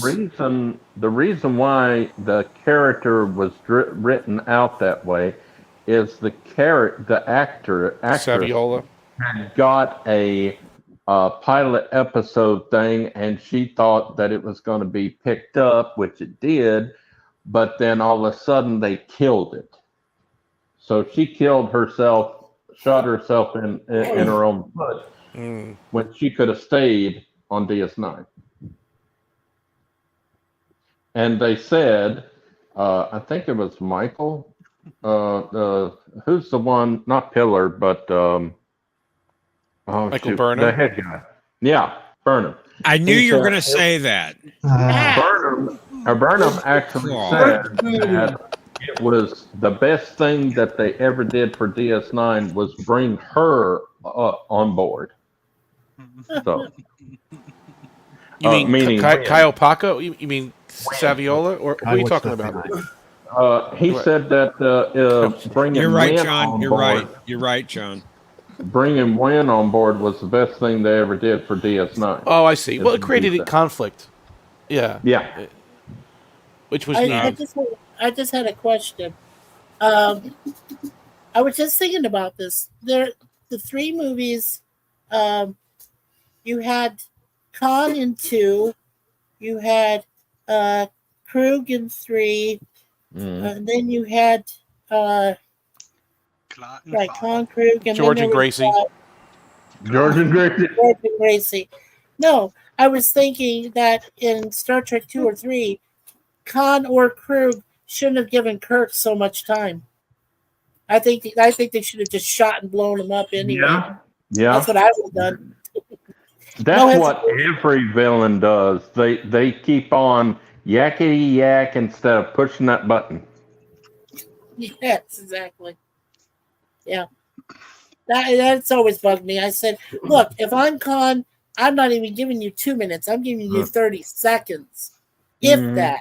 And then I'm going to shoot to the point that you're either totally crippled or just blown up. That's, Well, see, Kirk was also stroking Khan's ego by saying, acting like he's surrendering. Oh, the computer smashed, so and so. He was making him feel good. So I understand. Kirk knows how to work those villains. So yeah. Well, like he works computers or what AIs. What you want to say, Mr. Vice President? I'm a little bit concerned with how easily Mikey takes on the role of villains here. Is there something you'd like to tell us, Mikey? Should we perhaps be in touch with the Canadian authorities? I'm just saying, Steve, that I think that if I were in the villain's place, the Enterprise wouldn't even exist. We wouldn't even be talking about other movies after those two. Either one of them, either Krug or Khan, just cut Kirk a break, and of course, Kirk can think fast on his feet. We all know this. So, I mean, Well, shouldn't even give it villains, the time. That's what I'm saying. If I were the villain, I would give it. villains love cats. There's so many villains that love cats. And Mikey has a cat. Oh, wait a minute. He's got two cats. Wait a minute now. Hey, Cat Spaw's a great episode. Cat Spaw's a great episode, and it features a great black cat, and also Assignment Earth. Isis. That is a great looking cat. So I'm just saying. Yeah. Two great looking. Spot. Don't forget about Spot. Oh, and Spot, but Spot wasn't black. He wasn't black, so he's not evil. No. Oh, I see. It's got to be a black cat. Is it he or she? Spot. He's cute. Yeah. And welcome, Tokyo. Welcome. Hey, people. Hey, Tokyo Digest. Remember, she was pregnant. Tokyo has appeared. Tokyo. Yeah. Hey, guys. Konnichiwa. No, not. I don't speak Japanese. Yes, you do. Not happening. I'm done. I've heard you speak Japanese. Come on. Not today. Arigato or whatever they say. Obrigado. That's That's now you're Portuguese. speaking Portuguese. Right. Close, though. Oh. Get him on me. Get him. Oh, I know. Hello is kamikaze. There we go. Right. No, I'm the it's Tora. Tora. Attack. Oh, that's right. Tora. That's right. Tora. Right? A good movie. Great There you movie. go. I love Tora. Midway is a good one too. We have Midway is a woken great up movie. the giant. Love Midway. I would say that's racist, but I don't care anymore. That's Oh, wow. He's moving away from Japan. Wow. I wish. I'm still stuck in this. Stuck in what? Light is green individual in the Nissan in front of me. Drive your car on a green light. Hey, It welcome doesn't mean back. I'll sit here for another 20 minutes. Yeah. So give me the recap of the games before I watch them. Well, Cinnabon is also known as won all Cinnabon. of them. Won all three games. And after that, I sit out. Cinnabon won them all. Yeah. He did. I was late, didn't make it onto a game, and he won all three. Patrick played pretty good in round one. Who else? I Round played two? like crap in round two. Yep. And yeah. Sin is in it to win. Well, Sin is definitely in it to win it. He might be first contender right now. I'm in He's in fourth second place. place I right can't now. believe it. Hang on. One at a time, please. I'm in zeroth, so don't feel bad. No, you're not. Haven't you played? No. No, Oh my God, I'm what's wrong? literally in zeroth place at the moment. Well, you can Why? easily jump over Thomas Potts. He only has 1 point. Yeah, I'm happy I got 3,000. You would knock us all off the thing. Come on now, play some. Yeah, you should. I go to church. I go to church. I can't. Oh, that's right. Your church is on Jeopardy our time. Saturday, your Sunday. Right. Okay, I forgot. Welcome back, Sorry. Mercer. Hey, Mercer. How was He's- church? Mercer's It's in awesome. the chat. Good. A wild Mercer has appeared in the chat. No, this is my beard. John has a better beard than me. No, he said, "Where's Mercer?" Oh, Mercer. Mr. VP. Mr. VP. I'd just like to say we were joking around about villains liking cats, but you're the exception, Mercy. You're definitely not a villain. You're one of the most gentle people I know. So we know that you and normal aren't villains. Oh, he would kill it. And- Greatest Star Trek villain will always be the three-titted cat lady. Yep. Star Trek 5. Okay. Yep. Phil Shatner and Gene Roddenberry were the two horn dogs Biggest ever pervs. in Star Trek. The two biggest pervs of Trek. I don't actually, and Rick Berman. That's why they got along so well. Yeah. Rick Berman was a real sleazebag. Mm-hmm. I thought You mean Michael Michael Piller, Burnham? rest in peace. Yeah, I thought Michael Piller, rest in peace, was the flirter. I thought he was the one who flirted. Who? Michael Piller. He's one No. of Uh-uh. It was Berman. Not Michael Piller. 100% No. Berman. Berman? Oh, okay. It was Bruce Berman. Berman? Berman. He had a interview with a lady from what's that show called? Entertainment Tonight or something? Yeah. One year he did this interview with this Entertainment Tonight reporter, and the entire time he was looking at her rack. Oh, you mean the blonde, right? Looking at her chest. He was looking at her breasts the entire time. I think she had him halfway out during the interview in the first place. She wasn't exactly modest. No. I seen that interview. She was clothed, and there was nothing showing, and he was just looking at her because she had some enormous bag. Tatas. I want you. Tatas. Okay. No. Meow. Mr. VP. Yeah, I don't doubt it. Yeah. Hello, darling. Hey, hang on, Mr. VP. I don't feel entirely comfortable talking about people like Rick Boone like this. I mean, we don't know the man personally. But if I do, Well, I was just saying that he like Gene Roddenberry and William Shatner were horn dogs. That's all. That's the reason why you saw. How well do we really know those individuals though? We know the rumors That's what they did in Star Trek with women. Yeah. Oh, good night, Miss Opal. In Star Trek 5, he had a woman with 3 breasts. Gene Roddenberry wanted Deanna Troi to have 3 breasts. Really? Is that true? Yes. Well, what about She the actually dancing said that in a convention. She said that in a convention. Okay. But okay, Roddenberry maybe, but how do we really know Rick Berman? I don't know him that. Because Rick Berman, in an interview with Entertainment Tonight, was looking at the woman's breasts. You can see him looking at her because they had the camera side by side in front of them, and his eyes is just going right toward her chest. To Paul. Hang on, John, hang on. John wants to talk, please. I was going to say that maybe we should move on from this topic and discuss it. All right. Thank you. That's probably prudent. Sorry if I upset you, John. I apologize. You're fine, Mr. VP. I was going to say, are all of you gentlemen still looking forward to the next Deadpool film when it comes out next month? Deadpool and Wolverine. I'm not a big Deadpool fan, so nope. I'm tired of comic book movies. I've seen the first movie, and I couldn't care if I saw another one.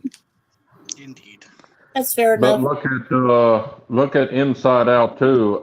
It's not woke, they said, and apparently it's not because it's made what $400 million on a $200 and something million budget.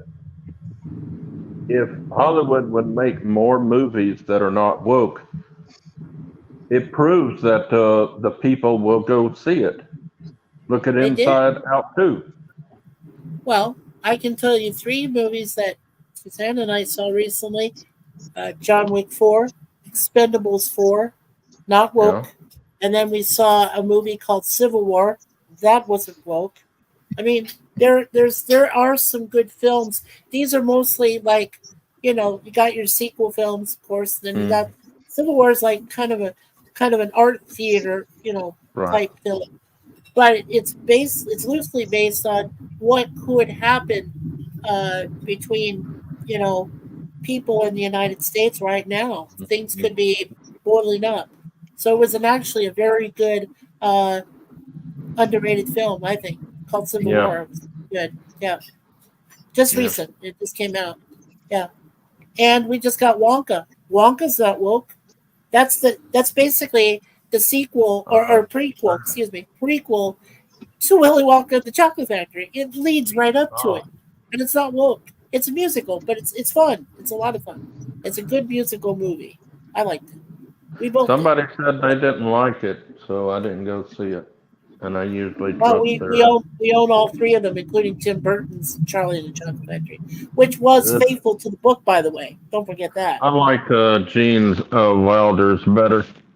And I like that too, but I say that Burton's got a niche in there because he, like I said, he Oh, yeah, he's followed a good Roald director. Dahl's book faithfully. He followed it faithfully, Yeah. and that is Yeah, he's a exactly good what's in the book. director. I read Yeah. it, so I know what's in there But without saying. That's all I say. It's good stuff though. We've seen some good films lately. Yeah, if there's anything I could, one other thing I could say is that this Deadpool film, that Ryan Reynolds got his wish to have the movie with that R rating, which says a lot because, Disney was scared. They didn't know what to do. They didn't know what to do if they were going to keep the rating or not. They were fighting him on it, but because he had full creative control, and because both of his other two movies have done almost $1 billion worldwide. yeah. I'm just saying he got full control and he was able to do that. And to get Hugh And Jackman back after he was already done with Logan, that says a heck of a Yeah. lot to bring Well, him back. thank God, yeah, he's finally in that yellow spandex. I know, right? I love the trailers. I'm like, woohoo! Yay! That's what Finally. I've been wanting to see him in like forever. Yeah. Should have been in there in the first place. That's what I'm saying. Yeah. Ever since he did the first X-Men, I was like, hey, Yeah. where's his yellow suit? Then X-Men 2, where's his yellow suit? X-Men United, where's his yellow suit? You know.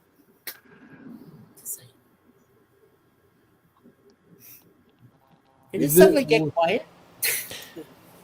So I guess we're not lucky enough to get Star Trek 3 back in the theaters here in the U.S. I see it's in England, right? But we didn't ever got it here.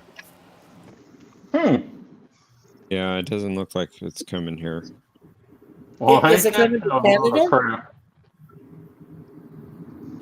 Well, they that? brought it back to England, I think, for a couple of nights because of the anniversary of the movie. But we never got it here. Whoa, Britannia. You said that. Yeah, right. Good That's old it. England. I would have loved to go see that again at the theater. I Yeah. definitely would have been here. Especially It after didn't- John's video got me pumped up to watch that movie again. You know, I might watch my 4K, but I don't know. yeah, that's probably better. All of the Star Trek movies didn't do good internationally in the 80s. You would think they would bring them back in the United States. Shoot. Idiots. I You mean, they made couldn't a whole show new Star Trek poster. 3 in the States anymore in the theaters Why? Why not? because of the suggested map scene. The what? About Spock and Savick. Yes. Oh, that's just barely. That's not even. It's suggestive. Oh, It's too my God. suggestive. I didn't Oh, even. come on. I didn't You even would think the pick lesson up of the- Don't come on me. That's the way it is right now, dude. Don't come I on know, me. and That's the way it is right now. It's not you. I'm just like scratching my head. Like, Yeah. Couldn't do it today. That's what I was doing. Wow. You could have a point, Tokyo. At least at that rating. Yeah. Yeah. You'd have to have a disclaimer in front of it, trigger warning, or things like that. Yeah. I mean, they just kind of touch Idiotic. fingers. I don't know. Yeah. Idiotic. I agree. But this is the era of YouTube where you have to censor non-threatening, decent, like non-bad words that aren't even close to being curse words. You have to censor them. You can't show Star Trek 3 today without a trigger warning. I think what else? Or a disclaimer. Yeah. I mean, the rest of the movie's pretty innocuous. I mean, I don't see it offending really I don't anybody see else. a problem with it. No. I like the progression of Spock. It's the Pon farr bit. Oh, the Pon Mikey. farr. Yeah. Oh, Well, Spock is a child. Spock is a minor, and Well, Savik's an adult. He's an adolescent. Maybe you don't know where he is on that scale, but yeah. Yeah, but He's, even, I mean, all they did was touch fingers. 14 or That means so. nothing to me. I'm just saying for my Well, opinion. No, Mikey, it's suggestive, buddy. Suggestive. Yeah, it's suggestive that more happened than just that. Yeah. Yeah. Which might have been part of the reason why they cut out her being pregnant in Star Trek 4. Right, she's supposed to have the kid. Yep. The name of Janeway, that was it?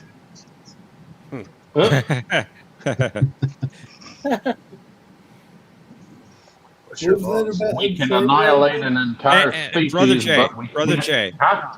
What? Mr. VP was talking. Oh, I didn't hear him. Sorry. It's all right. What did you say about Insane Way, Patrick? I didn't catch it. I said, in the words of Janeway, that was it. Oh, yeah. Yeah, now I get it. I don't know who you're talking about, Mr. VP. Notice I used the correct word there. Who? But don't forget, Patrick. Well done, Tom Professor. Paris. Yeah, well, don't forget, we see Tom Paris and Janeway turned into salamanders. A threshold, right? Is that what was it's called? not the episode that I was referring No, to. get it right. The Emmy award-winning episode. Yeah, Threshold. Emmy Award. I But thought you they never were see what happens catfish. to them off screen. You never see what happens to them off screen. All that you was not see the them in the episode I was episode referring to. is they're hovering together and walking on the ground. But salamanders are asexual, right? So I mean, They're not salamanders. They're people. They're evolved people. They just look like salamanders. They're Evolved humans. They were salamanders. they're evolved humans. Evolved humans. We just call them salamanders because they look stupid. Yeah. Yeah, we just don't know what they did with them off screen. But Mikey, that was not the episode I was referring to when she said. Oh. Yeah, that was not the episode. Oh, I'm sorry. Okay. It was the Q episode. Yeah. Yes. Oh, the Q episode. Oh, yeah. I got Yeah, it was Q and Q. When I asked Patrick to repeat himself and I heard him properly, I did keep the reference. That was it. Don't tell me about your regrets now or something like that. He's actually married to that actress, I think, in real life, Susie Plaxton. Are they married? I think so. Wow. I thought, what's his name, who plays Q, was married to John Delancey. Yeah. Yeah. Well, his son played Q thought Jr. Yeah, I was going to say, wasn't that the only family connection there? I don't think he's married to Susie Plaxton. I think And so. and how did John Delancey's Q and Plaxton's Q? How did they make Q Jr.? They we're showed not- you how they made it. We're not They going never there. explained it. That I mean, They touched fingers, That's how and there was a flash. Just like You Saturn. saw it Did? a flash. right in front of Janeway in her ready room. Okay. A daddy Q and a mommy Q come together and touch fingers and whammo. And in Whammo, you have Trelane. Yeah. According to Google, Marnie Mosiman is the wife of John Delancey. Yeah, I didn't think it was. Well, who's married to Susie Plaxton? I thought it was Q. Nope. No. Watch her be single and childless. No, she's married to somebody from Star Trek. Doesn't matter if she was hot. She's probably single and childless. Well, you know what? I'm glad you found that out, Tokyo, because actually in a book I read, I do believe that Q, Delancey's Q, is the father of Trelane. I do believe Yeah, that. you were talking about Q Squared from Peter David. Right, Q Square. Right. Yep, great book. Great book. Loved it. Is, Yeah. is there an audio Hey, Mike. version of that book? Mike, Yeah. Mikey, look up Yes. Susie Plex and see who she's married to. I think it's a Star Trek actor. Already doing it. Jonathan Frakes. Yeah, I can't find anyone. Let's see here. Wikipedia might have something. Yeah, it doesn't. It doesn't. Really? Because everybody can dox and stalk everybody, so I'm No, pretty surprised there's nothing there. Susie Plaxton is unmarried and does not have any children. Oh my gosh, I was right. That actress that I'm thinking of that was married, Star Trek I was actor. joking. I made a joke. That's for real, Mikey? Unmarried, no kids? Well, Right. She's unmarried, does not have any children. I'm reading from Microsoft Bing. Plaxton is not dating anyone officially. That's what it says here. So she is unmarried. Yeah. there's no spouse. Hang on. There's no spouse listed on the Wikipedia article for her. Yeah. Who played she could be private. Worf's love interest, the Klingon? Susie Plaxton. Susie Plaxton. Yeah. I thought she was married to a Star Trek actor. No. Are you thinking of the actress that plays number 1 on Strange Neurological Weirdness? Strange Neurological Cancer. It's somebody from. She's married to what's his name? That's on.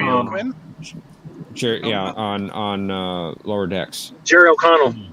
Jerry O'Connell. Thank you. Mr. Slider himself. Yeah. Yeah. No. Slider. Yeah. It was somebody on TNG that was married to somebody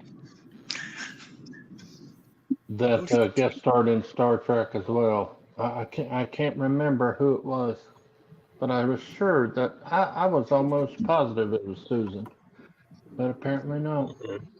No, she says she never has been. Supposedly, the other thing I read was that in Wiki, supposedly it says that Plaxton had an affair online with someone who was a lesbian, but I mean, I don't know what to believe of that. So, yeah, I just believe what I read first, where it said unmarried, no children, and she's not dating officially. So probably there for Pride Month. Probably. It's a distinct possibility. Indeed. Indeed. .com. To use John's phrase. Indeed. Well, that's Teal'c. Yeah. And Spock. Indeed. Indeed, dude. Prepare to photograph. Prepare for evasive.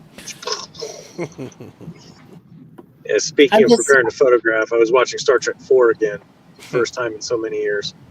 Oh yeah, it's great. Humpback people. Whales, Mr. Scott, whales. They're just called you stupid idiot. That's what they're called. Humpback whales. Whales, Mr. Scott. I love McCoy's telling Kirk about that it was a stupid idea in that movie. Yeah. I can't remember everything he said, but it was funny. Well, there's a line prefer where a dose of common sense.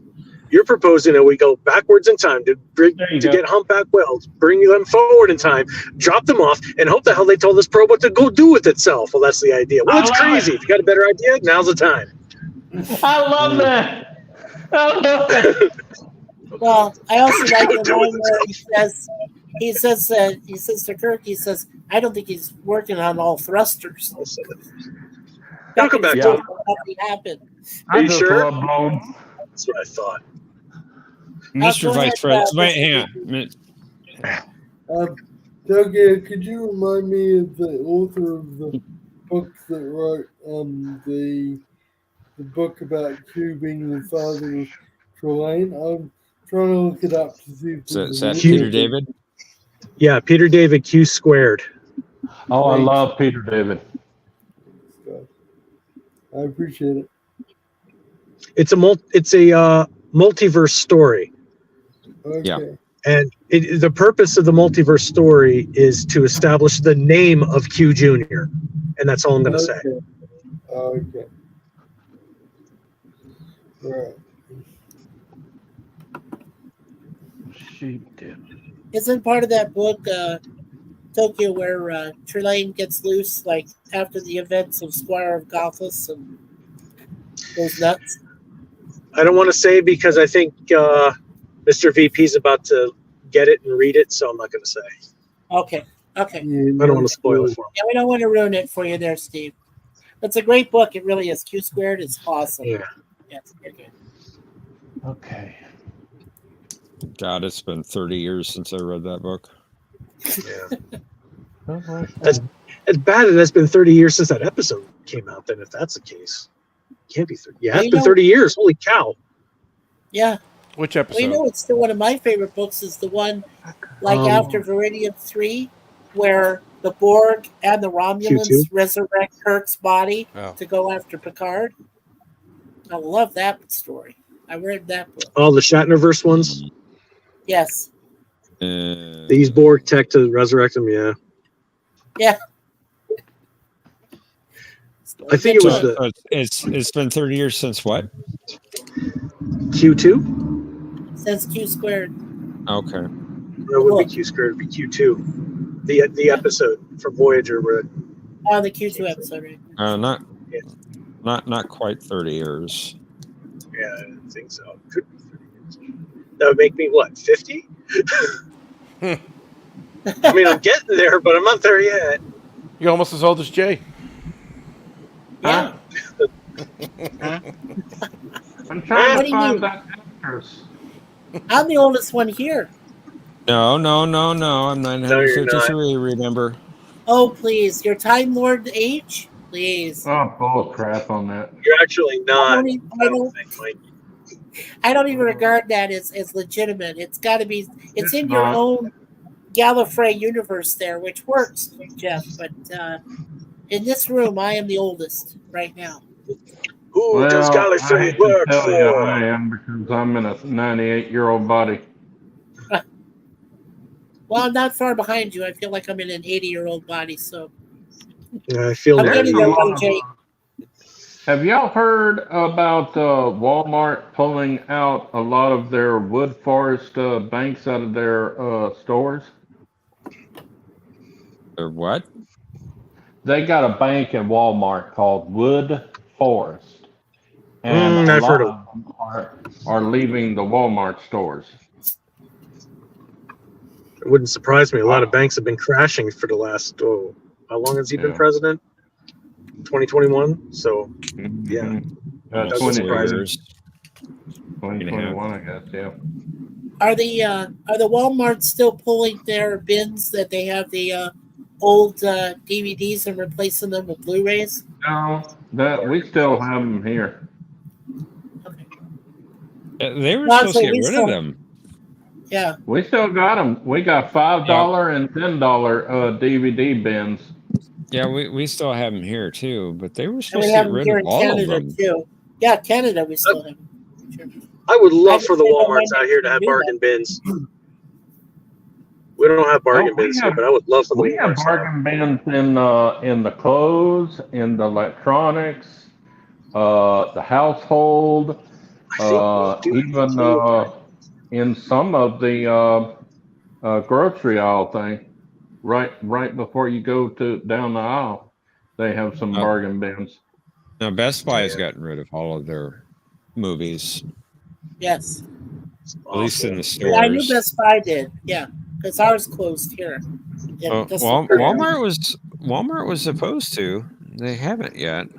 The lady at Walmart at the electronics thing, she said that they're keeping theirs because they have a lot of sales in the bins. So As long as Walmart keeps it, lets them keep it, they're going to keep on doing it, they said. I mean, they're even getting the new stuff. They're getting new releases. Oh yeah, we got new releases and stuff. We got like 2 rows of video stuff. You know, they said they were going to get rid of it all, but they haven't. No.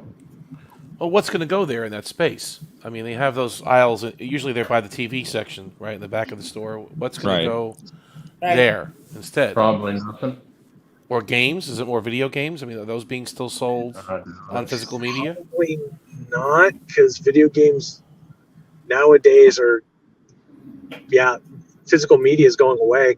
A lot of people are not buying them because it costs too much.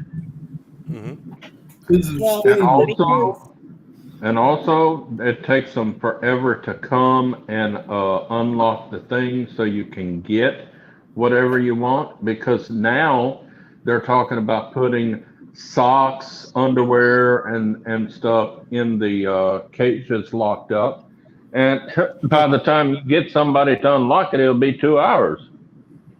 It's funny you say that about the underwear. You go to Walmart, you go on that. There's nothing left. It's all gone. Thank the crime. Right. There's nothing there. There's like 1 pair left. Everything else is just empty. It's like, where did it go? They didn't sell it all. Okay. They stole it. Yeah. It's like the only state they're prosecuting that theft in is in Texas. Everybody else is not prosecuting it at all. Yep. Those people need to get the greeters to be looking at everybody that goes out, checking to see if they have stolen items. Well, Suzanne has been to Walmart a few times up here, where we have in Toronto, Scarborough. And now the Walmart that's inside the mall that we call Scarborough Town Center has extra security both at front and back. And now it's not just the greeter. Now it's both greeter and the security guy that check everything that's in there and your receipt.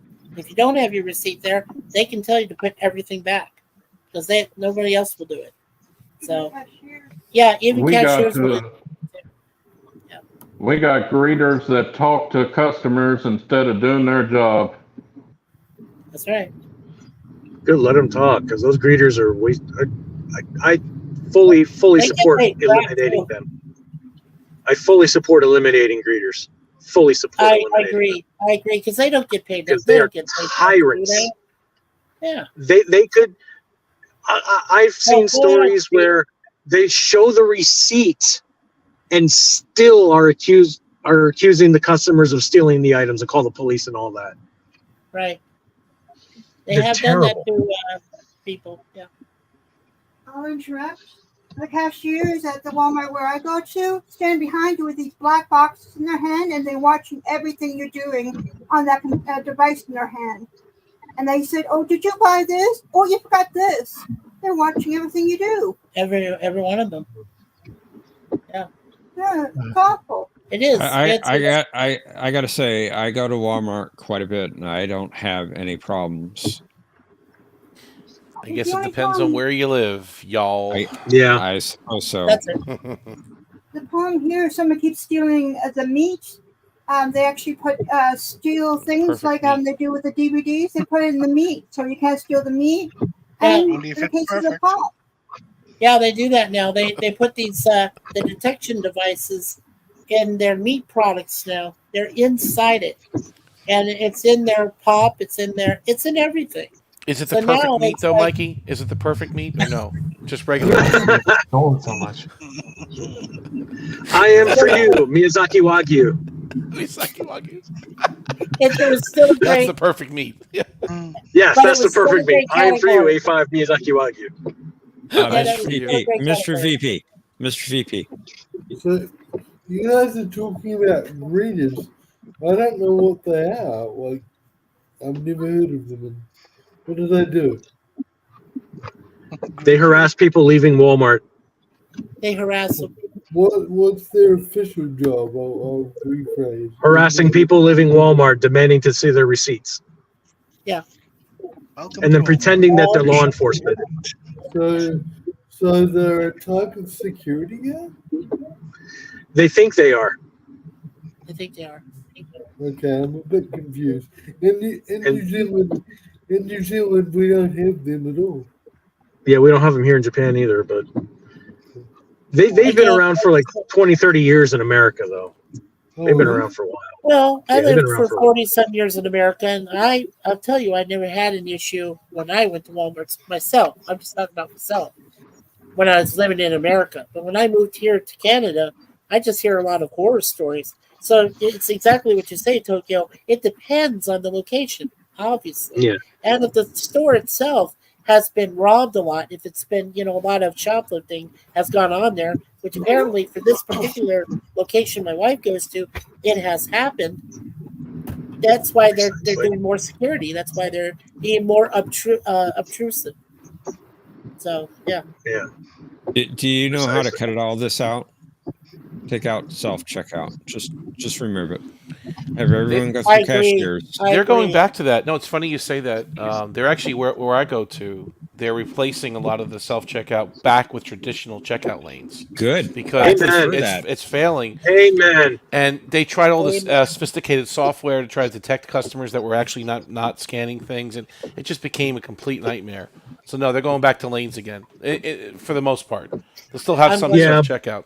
Yeah. They could go back to lanes, but they'll probably only open like 2 or 3 because of the super high minimum wage. That's the problem. They'd rather pay a robot, and that's what it is. But these stores used to have what they call loss prevention squads. So Best Buy would be one of them. Walmart, Macy's, department stores, whatever. But they're so afraid of lawsuits. I have inside knowledge in this, so I'm speaking from experience here.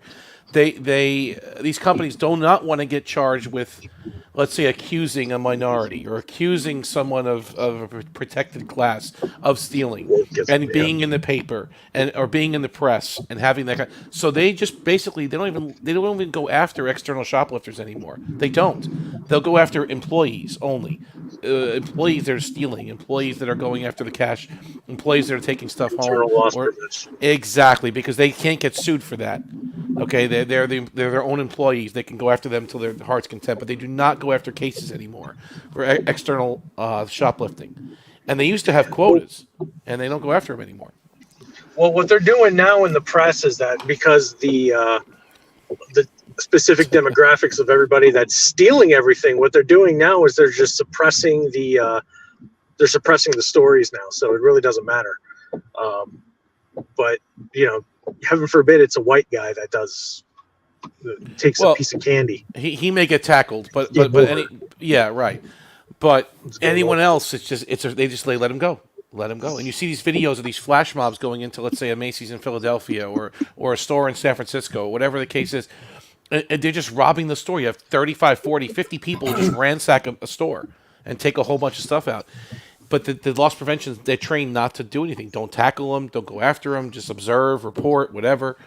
It's different. They're very afraid of lawsuits and of PR nightmares, being canceled, whatever.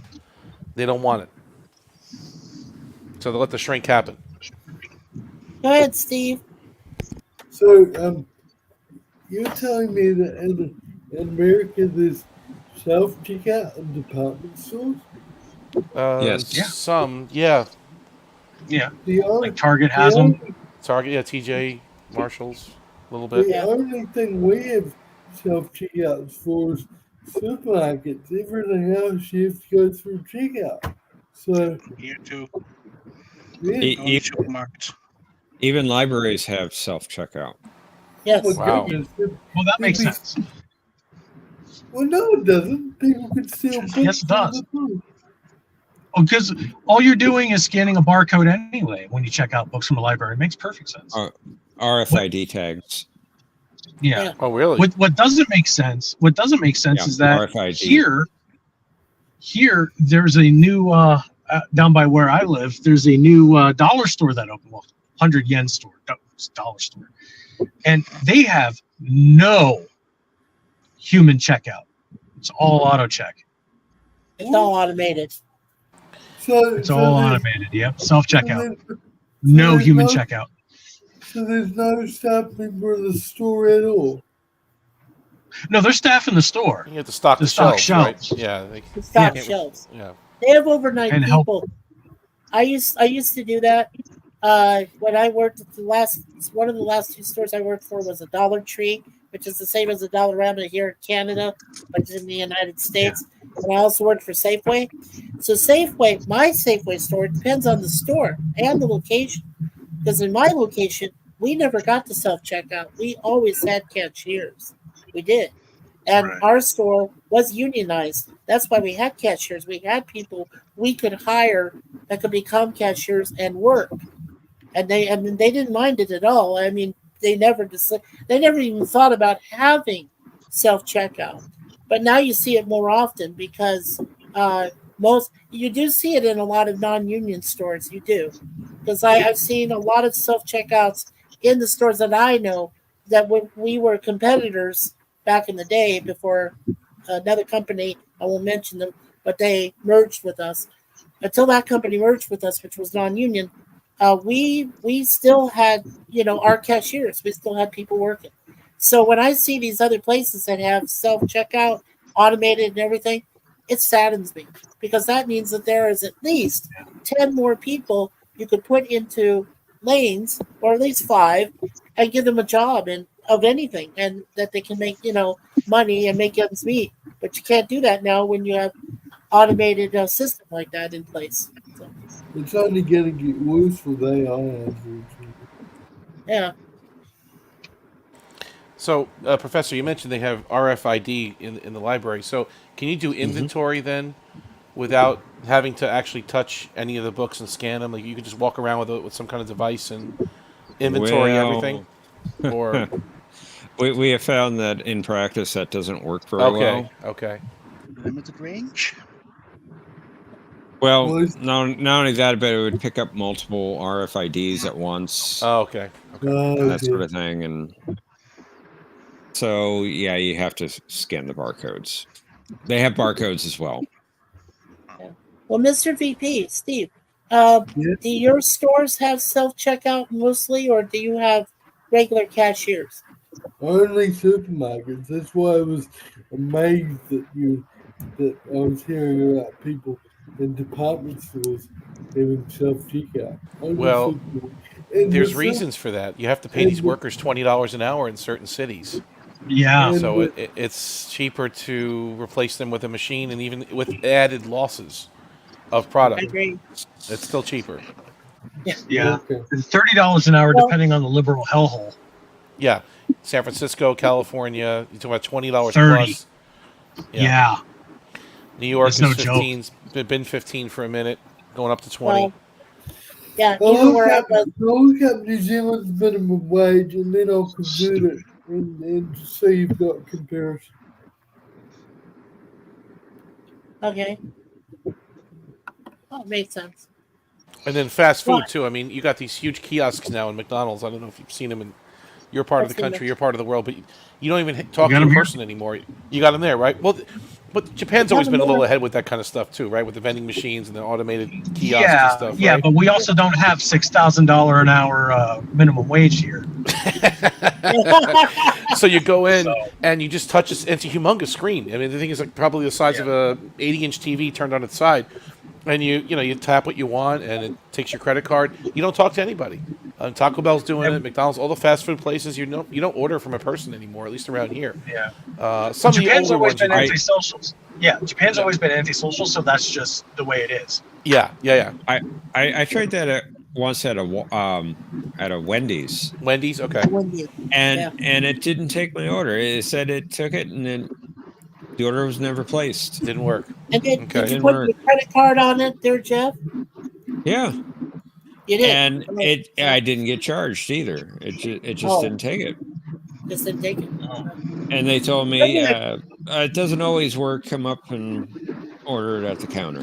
They're working out the kinks, I guess, on Wendy's. It's true because I haven't seen that kind of kiosk system in Wendy's as much. They're a little bit more old-fashioned, I guess. But we have that system. We do have that system here, Omni, in Canada.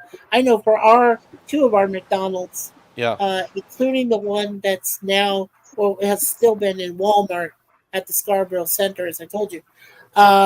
They do have the self check-in, where you go in, make your order, Right. and then the receipt, you keep the receipt, and then you wait there at your table. They're supposed to come out after they make the order, come out to that's your nice. table and give you your thing. Yeah, and I mean, most of the time it works, but there are certain times where it's just like Jeff said, you put in all your information and you think it worked, but then the communication problem, whatever their frequency is, I guess because it's on automated frequency or something. So if it doesn't reach their back area there for whatever reason, you don't get your order right away. And then you wait a while, and then you're like, oh, wait a second, nothing's coming. So then you go up there, and of course, it's a madhouse, and you have to show them your receipt and say, okay, this is what I ordered, and so on and so forth. So, Talking about the Chick-fil-A is pretty interesting. They're opening a lot of those in this part of the country, and they have these dual drive-through lanes. So, and there's actually people standing there manning the lanes with little like iPads or whatever. They take your order. It's like So you rallies could be and like checkers. 50. Yeah, you could be 15 cars back. Your order's already in, and they're making it for you. I think it's really cool. Yeah, It's rallies and checkers, except cool. Okay, yeah, it's just the food's Rallies good. and checkers. Yeah. They do the same thing, rallies and checkers. I don't know. I haven't really been to one of those in a while. Well, They don't have too many Checkers left. has dual drive-through lanes, but they're not side by side.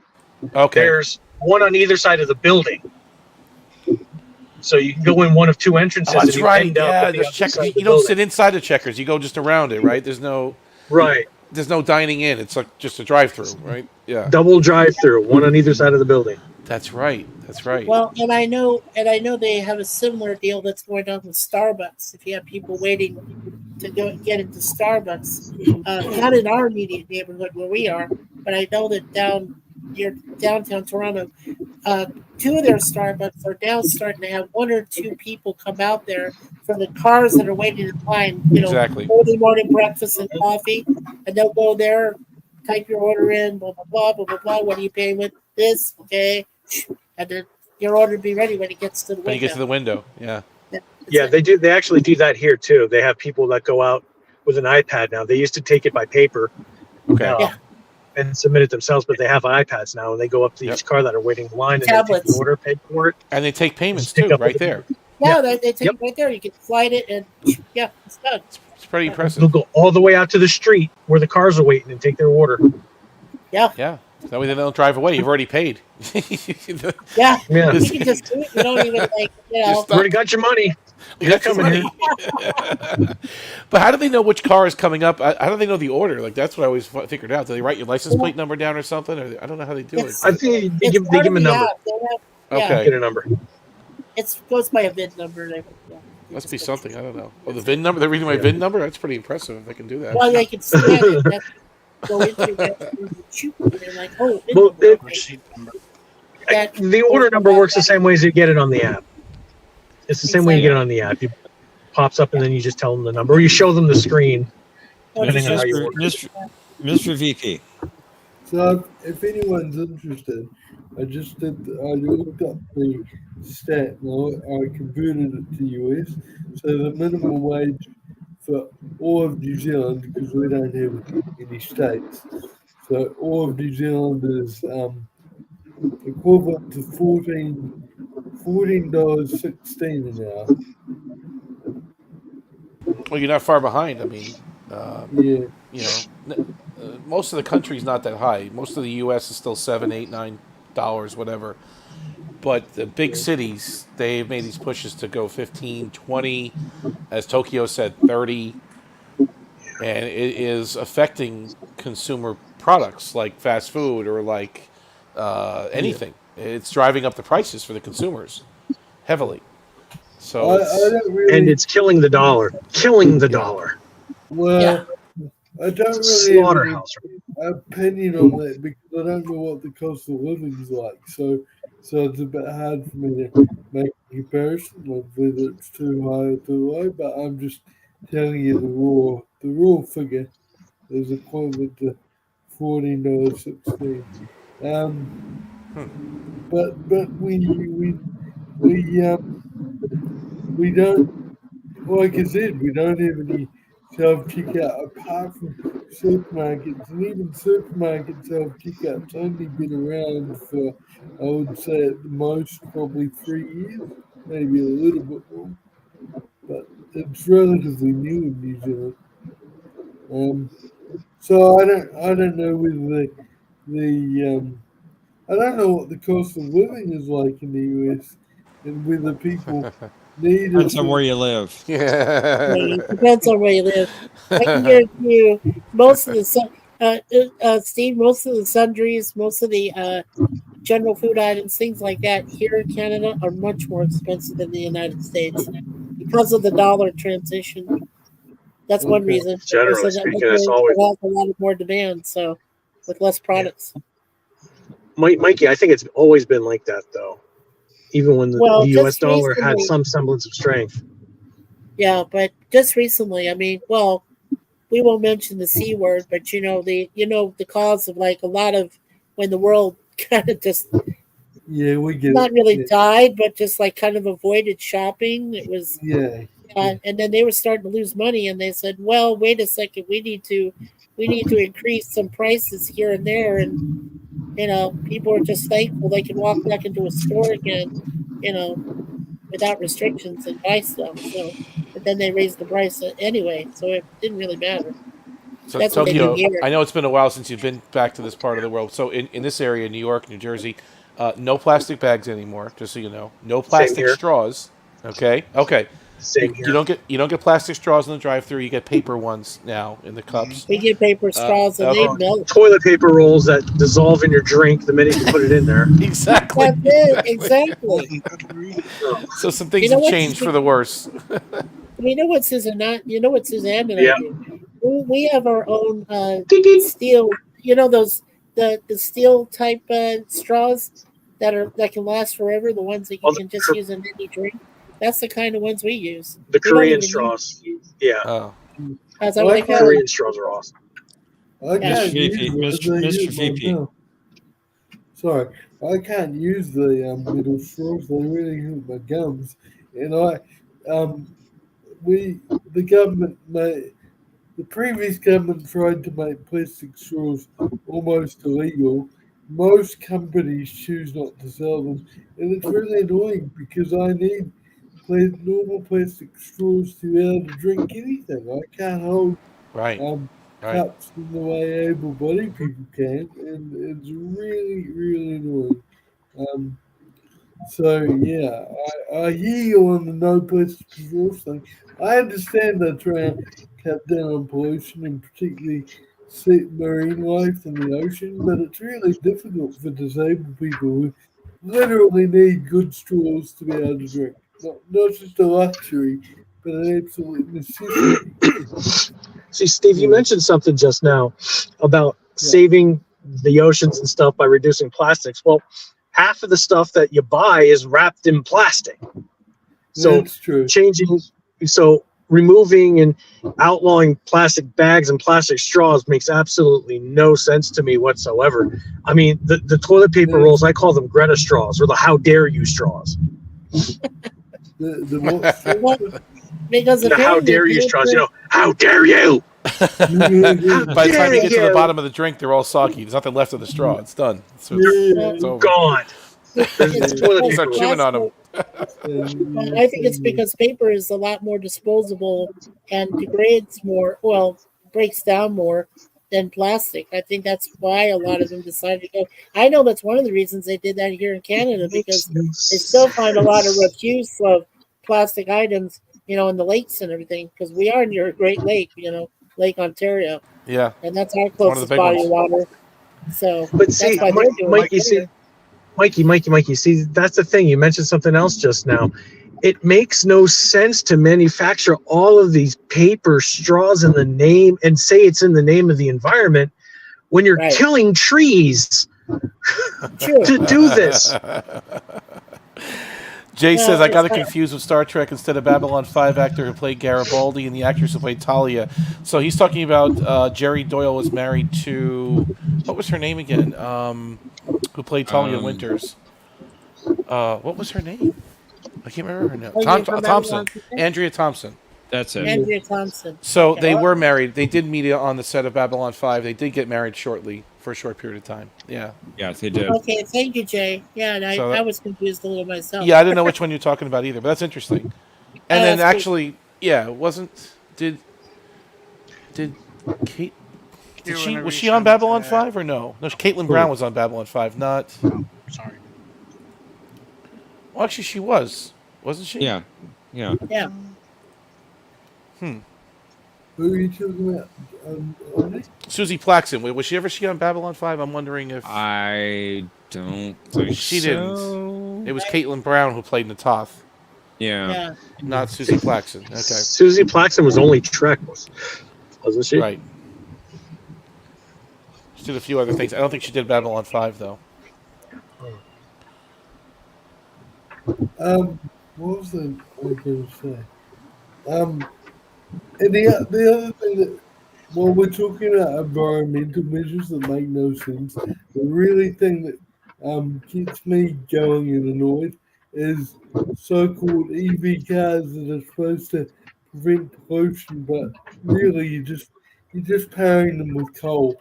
Because even in New Zealand, our grid's starting to now we have a lot of hydropower, but even that's starting to buckle under the pressure with the increase in demand of electricity with EV powered cars.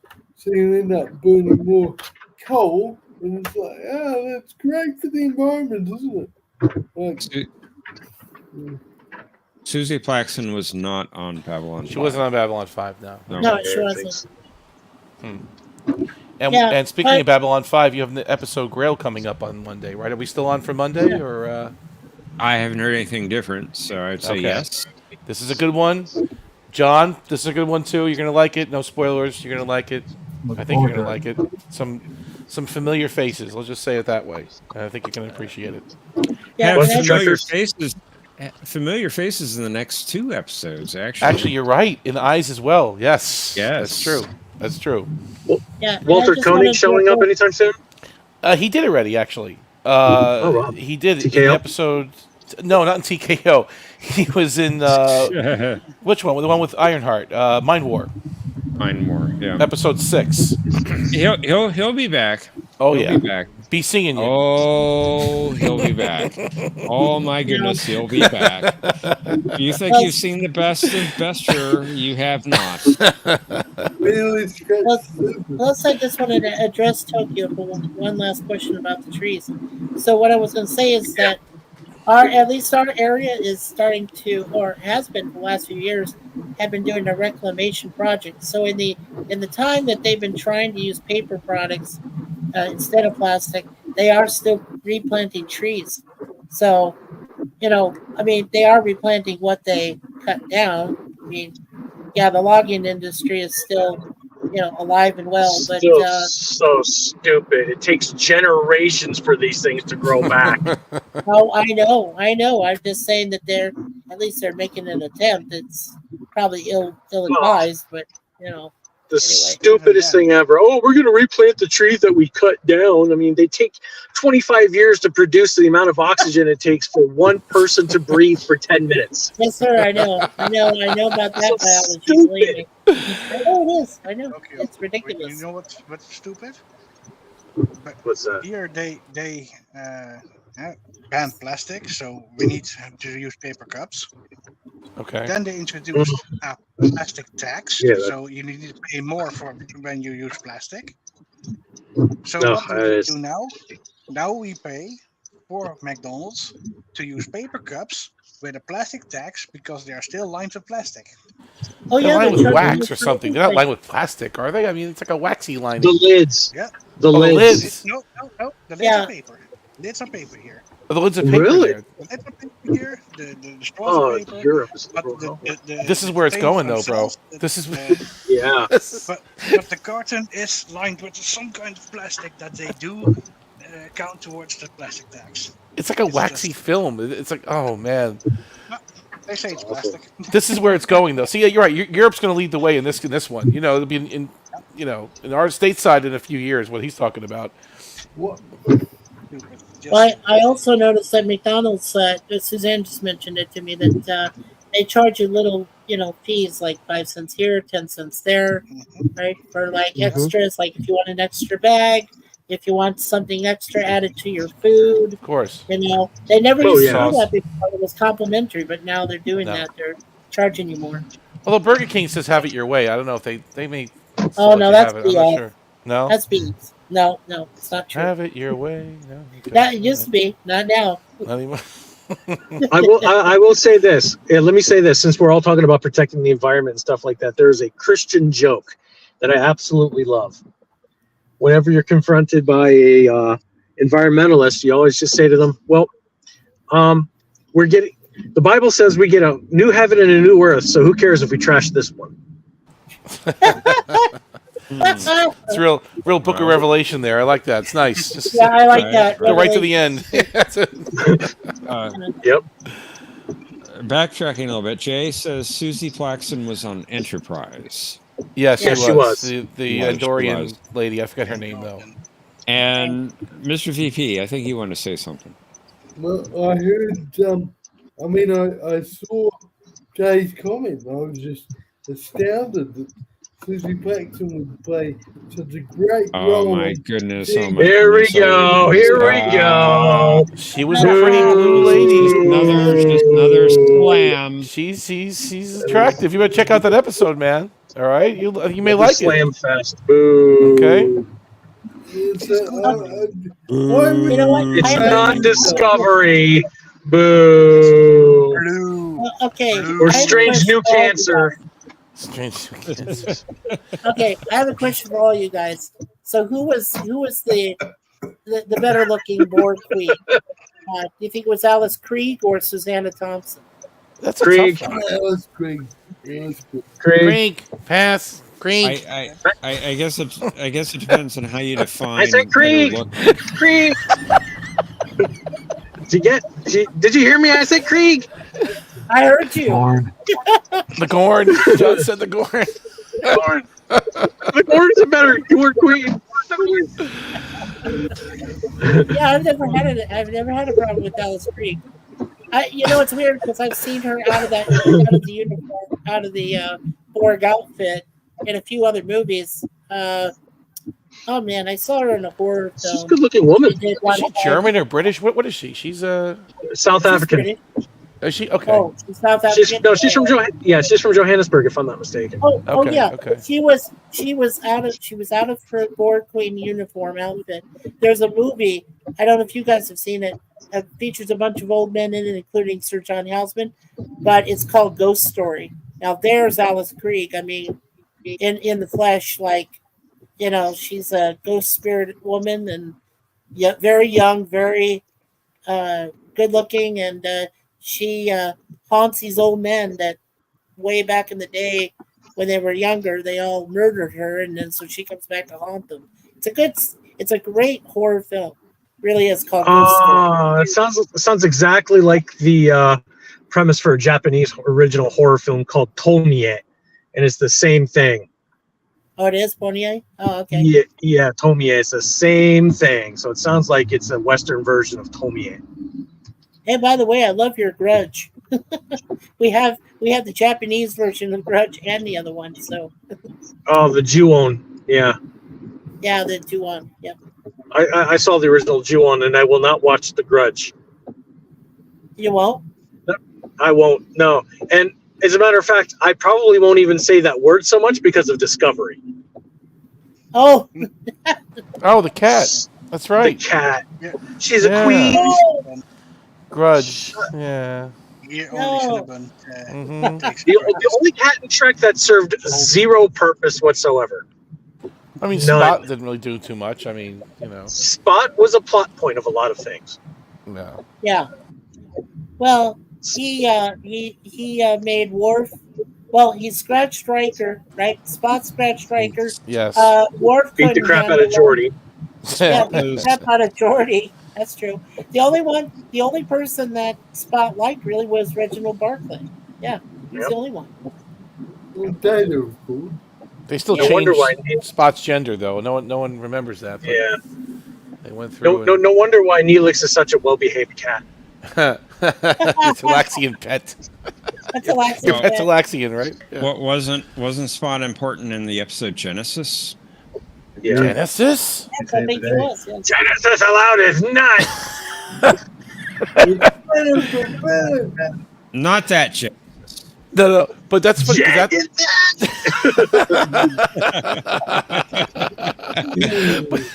that's the episode where they made Genesis. Spot female. Yeah. Yes. Yeah. Wait, wasn't she female in Generation? No. Or did they not say it? No, They didn't it was say it was female for one episode.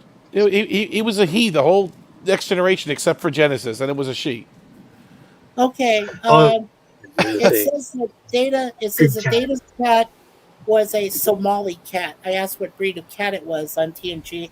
It said it was a Somali cat, and the first time she appeared was on Data's Day in January 7th, 1991, according to Ex Astris Scientia. And Spot was referred to as a he and was portrayed as a long-haired Somali cat. So. The cat was orange, right? It was just a typical misbehaved orange cat. Right. As far as I'm concerned. What's that, John? John, you were saying something? In addition to changing gender, Spot also changed breeds. Yes. Somali, and later he was a more generic tabby cat. An orange tabby cat, yes. So my Thank you, John. headcanon is that Data actually had multiple cats. He just called them all Spot. Oh. Right. Yeah, that was my impression too. Hey, I liked both cats. I thought they were cool. Especially the tabby. The cat was a shapeshifter. The tabby cat, so, yeah. Yeah. It's a coalescent being. Or Data's cat was a founder that just didn't know how to shapeshift. Oh, yeah, that's right. That's right. That's why Spot survived the crash of the Enterprise D. No, wait, didn't they change Spot to a lizard? Wasn't Spot a lizard on one episode? Well, that was in Genesis, right? Genesis. Yeah. That's Genesis. Yeah. Genesis does what Nintendo don't. Blast processing. I'll get you with my blast processing, Dr. McCoy. Oh, wait, let's be fair. Spot was actually an iguana. It was an iguana, not an iguana. Not just a lizard. It's console forbidden. Console forbidden. 16-bit power. My goodness. Super Mario? How can you be deaf with ears like that? Sonic. Super Mario allowed his nut. It's being forbidden. Oh my god. Wow. Toe jam in I don't think we're going to be able to top that. Right. Just one last Babylon 5 question before John wants to wrap this up. Are you going to do a two-parter, A Voice in the Wilderness? That's a two-parter. Are you going to do that in one episode, you think? No. A little bit of a longer episode? No? No. They were aired separately, two separate weeks, so we're going to do 2 separate weeks. Because there's only two-parters in the whole series. Right. So I was just thinking, just get it out of the way and just do a double header on those nights. No? Okay. Matthew wants to do them separate weeks. So. All right. No problem. That makes sense. He probably wants to be surprised. Yeah, and then you have a continuation, right, Jeff, of AQOT tomorrow with Patrick and... As far as I know. Okay. I don't think Conti has answered any of our questions about it, so... Okay. But it's still supposed to go on, right? 11:15 a.m. As far as I know. Okay. AQOT. Yes, as Omni correctly surmised, I wanted to start winding down the stream for tonight. However, I want to thank you all for joining us. As usual, we had a great game and some great chat afterwards. It's Star Trek forbidden. No, great categories. Tokyo, you have to rewatch this. John picked some really great categories this week. You have to look. You have to watch it. Very funny. Very good. Yeah, two of them will make you laugh your head off. My perfect meme. Rewatching these things rewatching this is gonna drive me nuts. Oh, it will. Just listen to it. He's listening to it in the background, right? You could go to work or something. And it'll still just drive me nuts because I'm going to regret not being able to play. Oh, because you want to be a part of. I understand what you're saying. I get it. Yes, yeah. Totally, half of these answers I probably already know and probably could have wiped the floor with half of all of you, but you're right. That's not happening. it's not happening because Lord comes first. No, that's Yes, good. he does. It's priorities, man. That's important. Priorities. It's important. The Lord will always come first. Thanks for the game, John and Jeff. And, Yeah, seriously, thank you. Appreciate it. Yeah, thank you, John and Jeff. Great job as You're always. very welcome. Thank you for the post-game show, since it's the only time I could come in. I'm glad you can make it. Yeah, we miss you. Yeah, we do. Jeff, I promise next week I won't ask you any more grammar questions. I'll hold you to that. That's a double-edged sword. You better be careful, Mr. VP. You've made a couple of grammatical errors as well, so be prepared to be corrected. Yeah, I wasn't in. The irony is, I wasn't even wanting to correct them. I was wanting to see whether I'd be making a mistake my whole life. But he thought I was trying to correct him. Anyway. All right. Have a good one, everyone. Jay's still in the chat, so I just want to say to Jay, brother Jay, I hope you had a great birthday yesterday, and good luck in the future with you and Renee. So, lots of love and prayers and support for you guys. Don't forget to like and subscribe to John's channel if you guys like this content.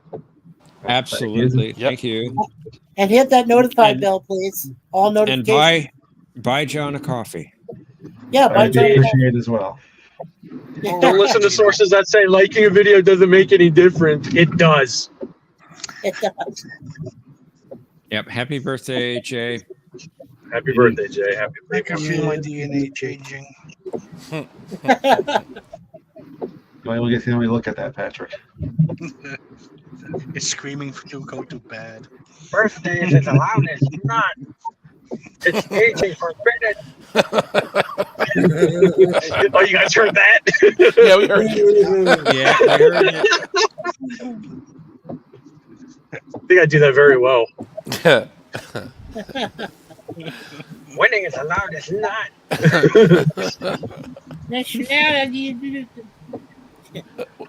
Well, thanks again, everyone, and we look forward to seeing you back at our usual time next week. We'll be here. See you then. See you then. See you then. Take care. Kapla!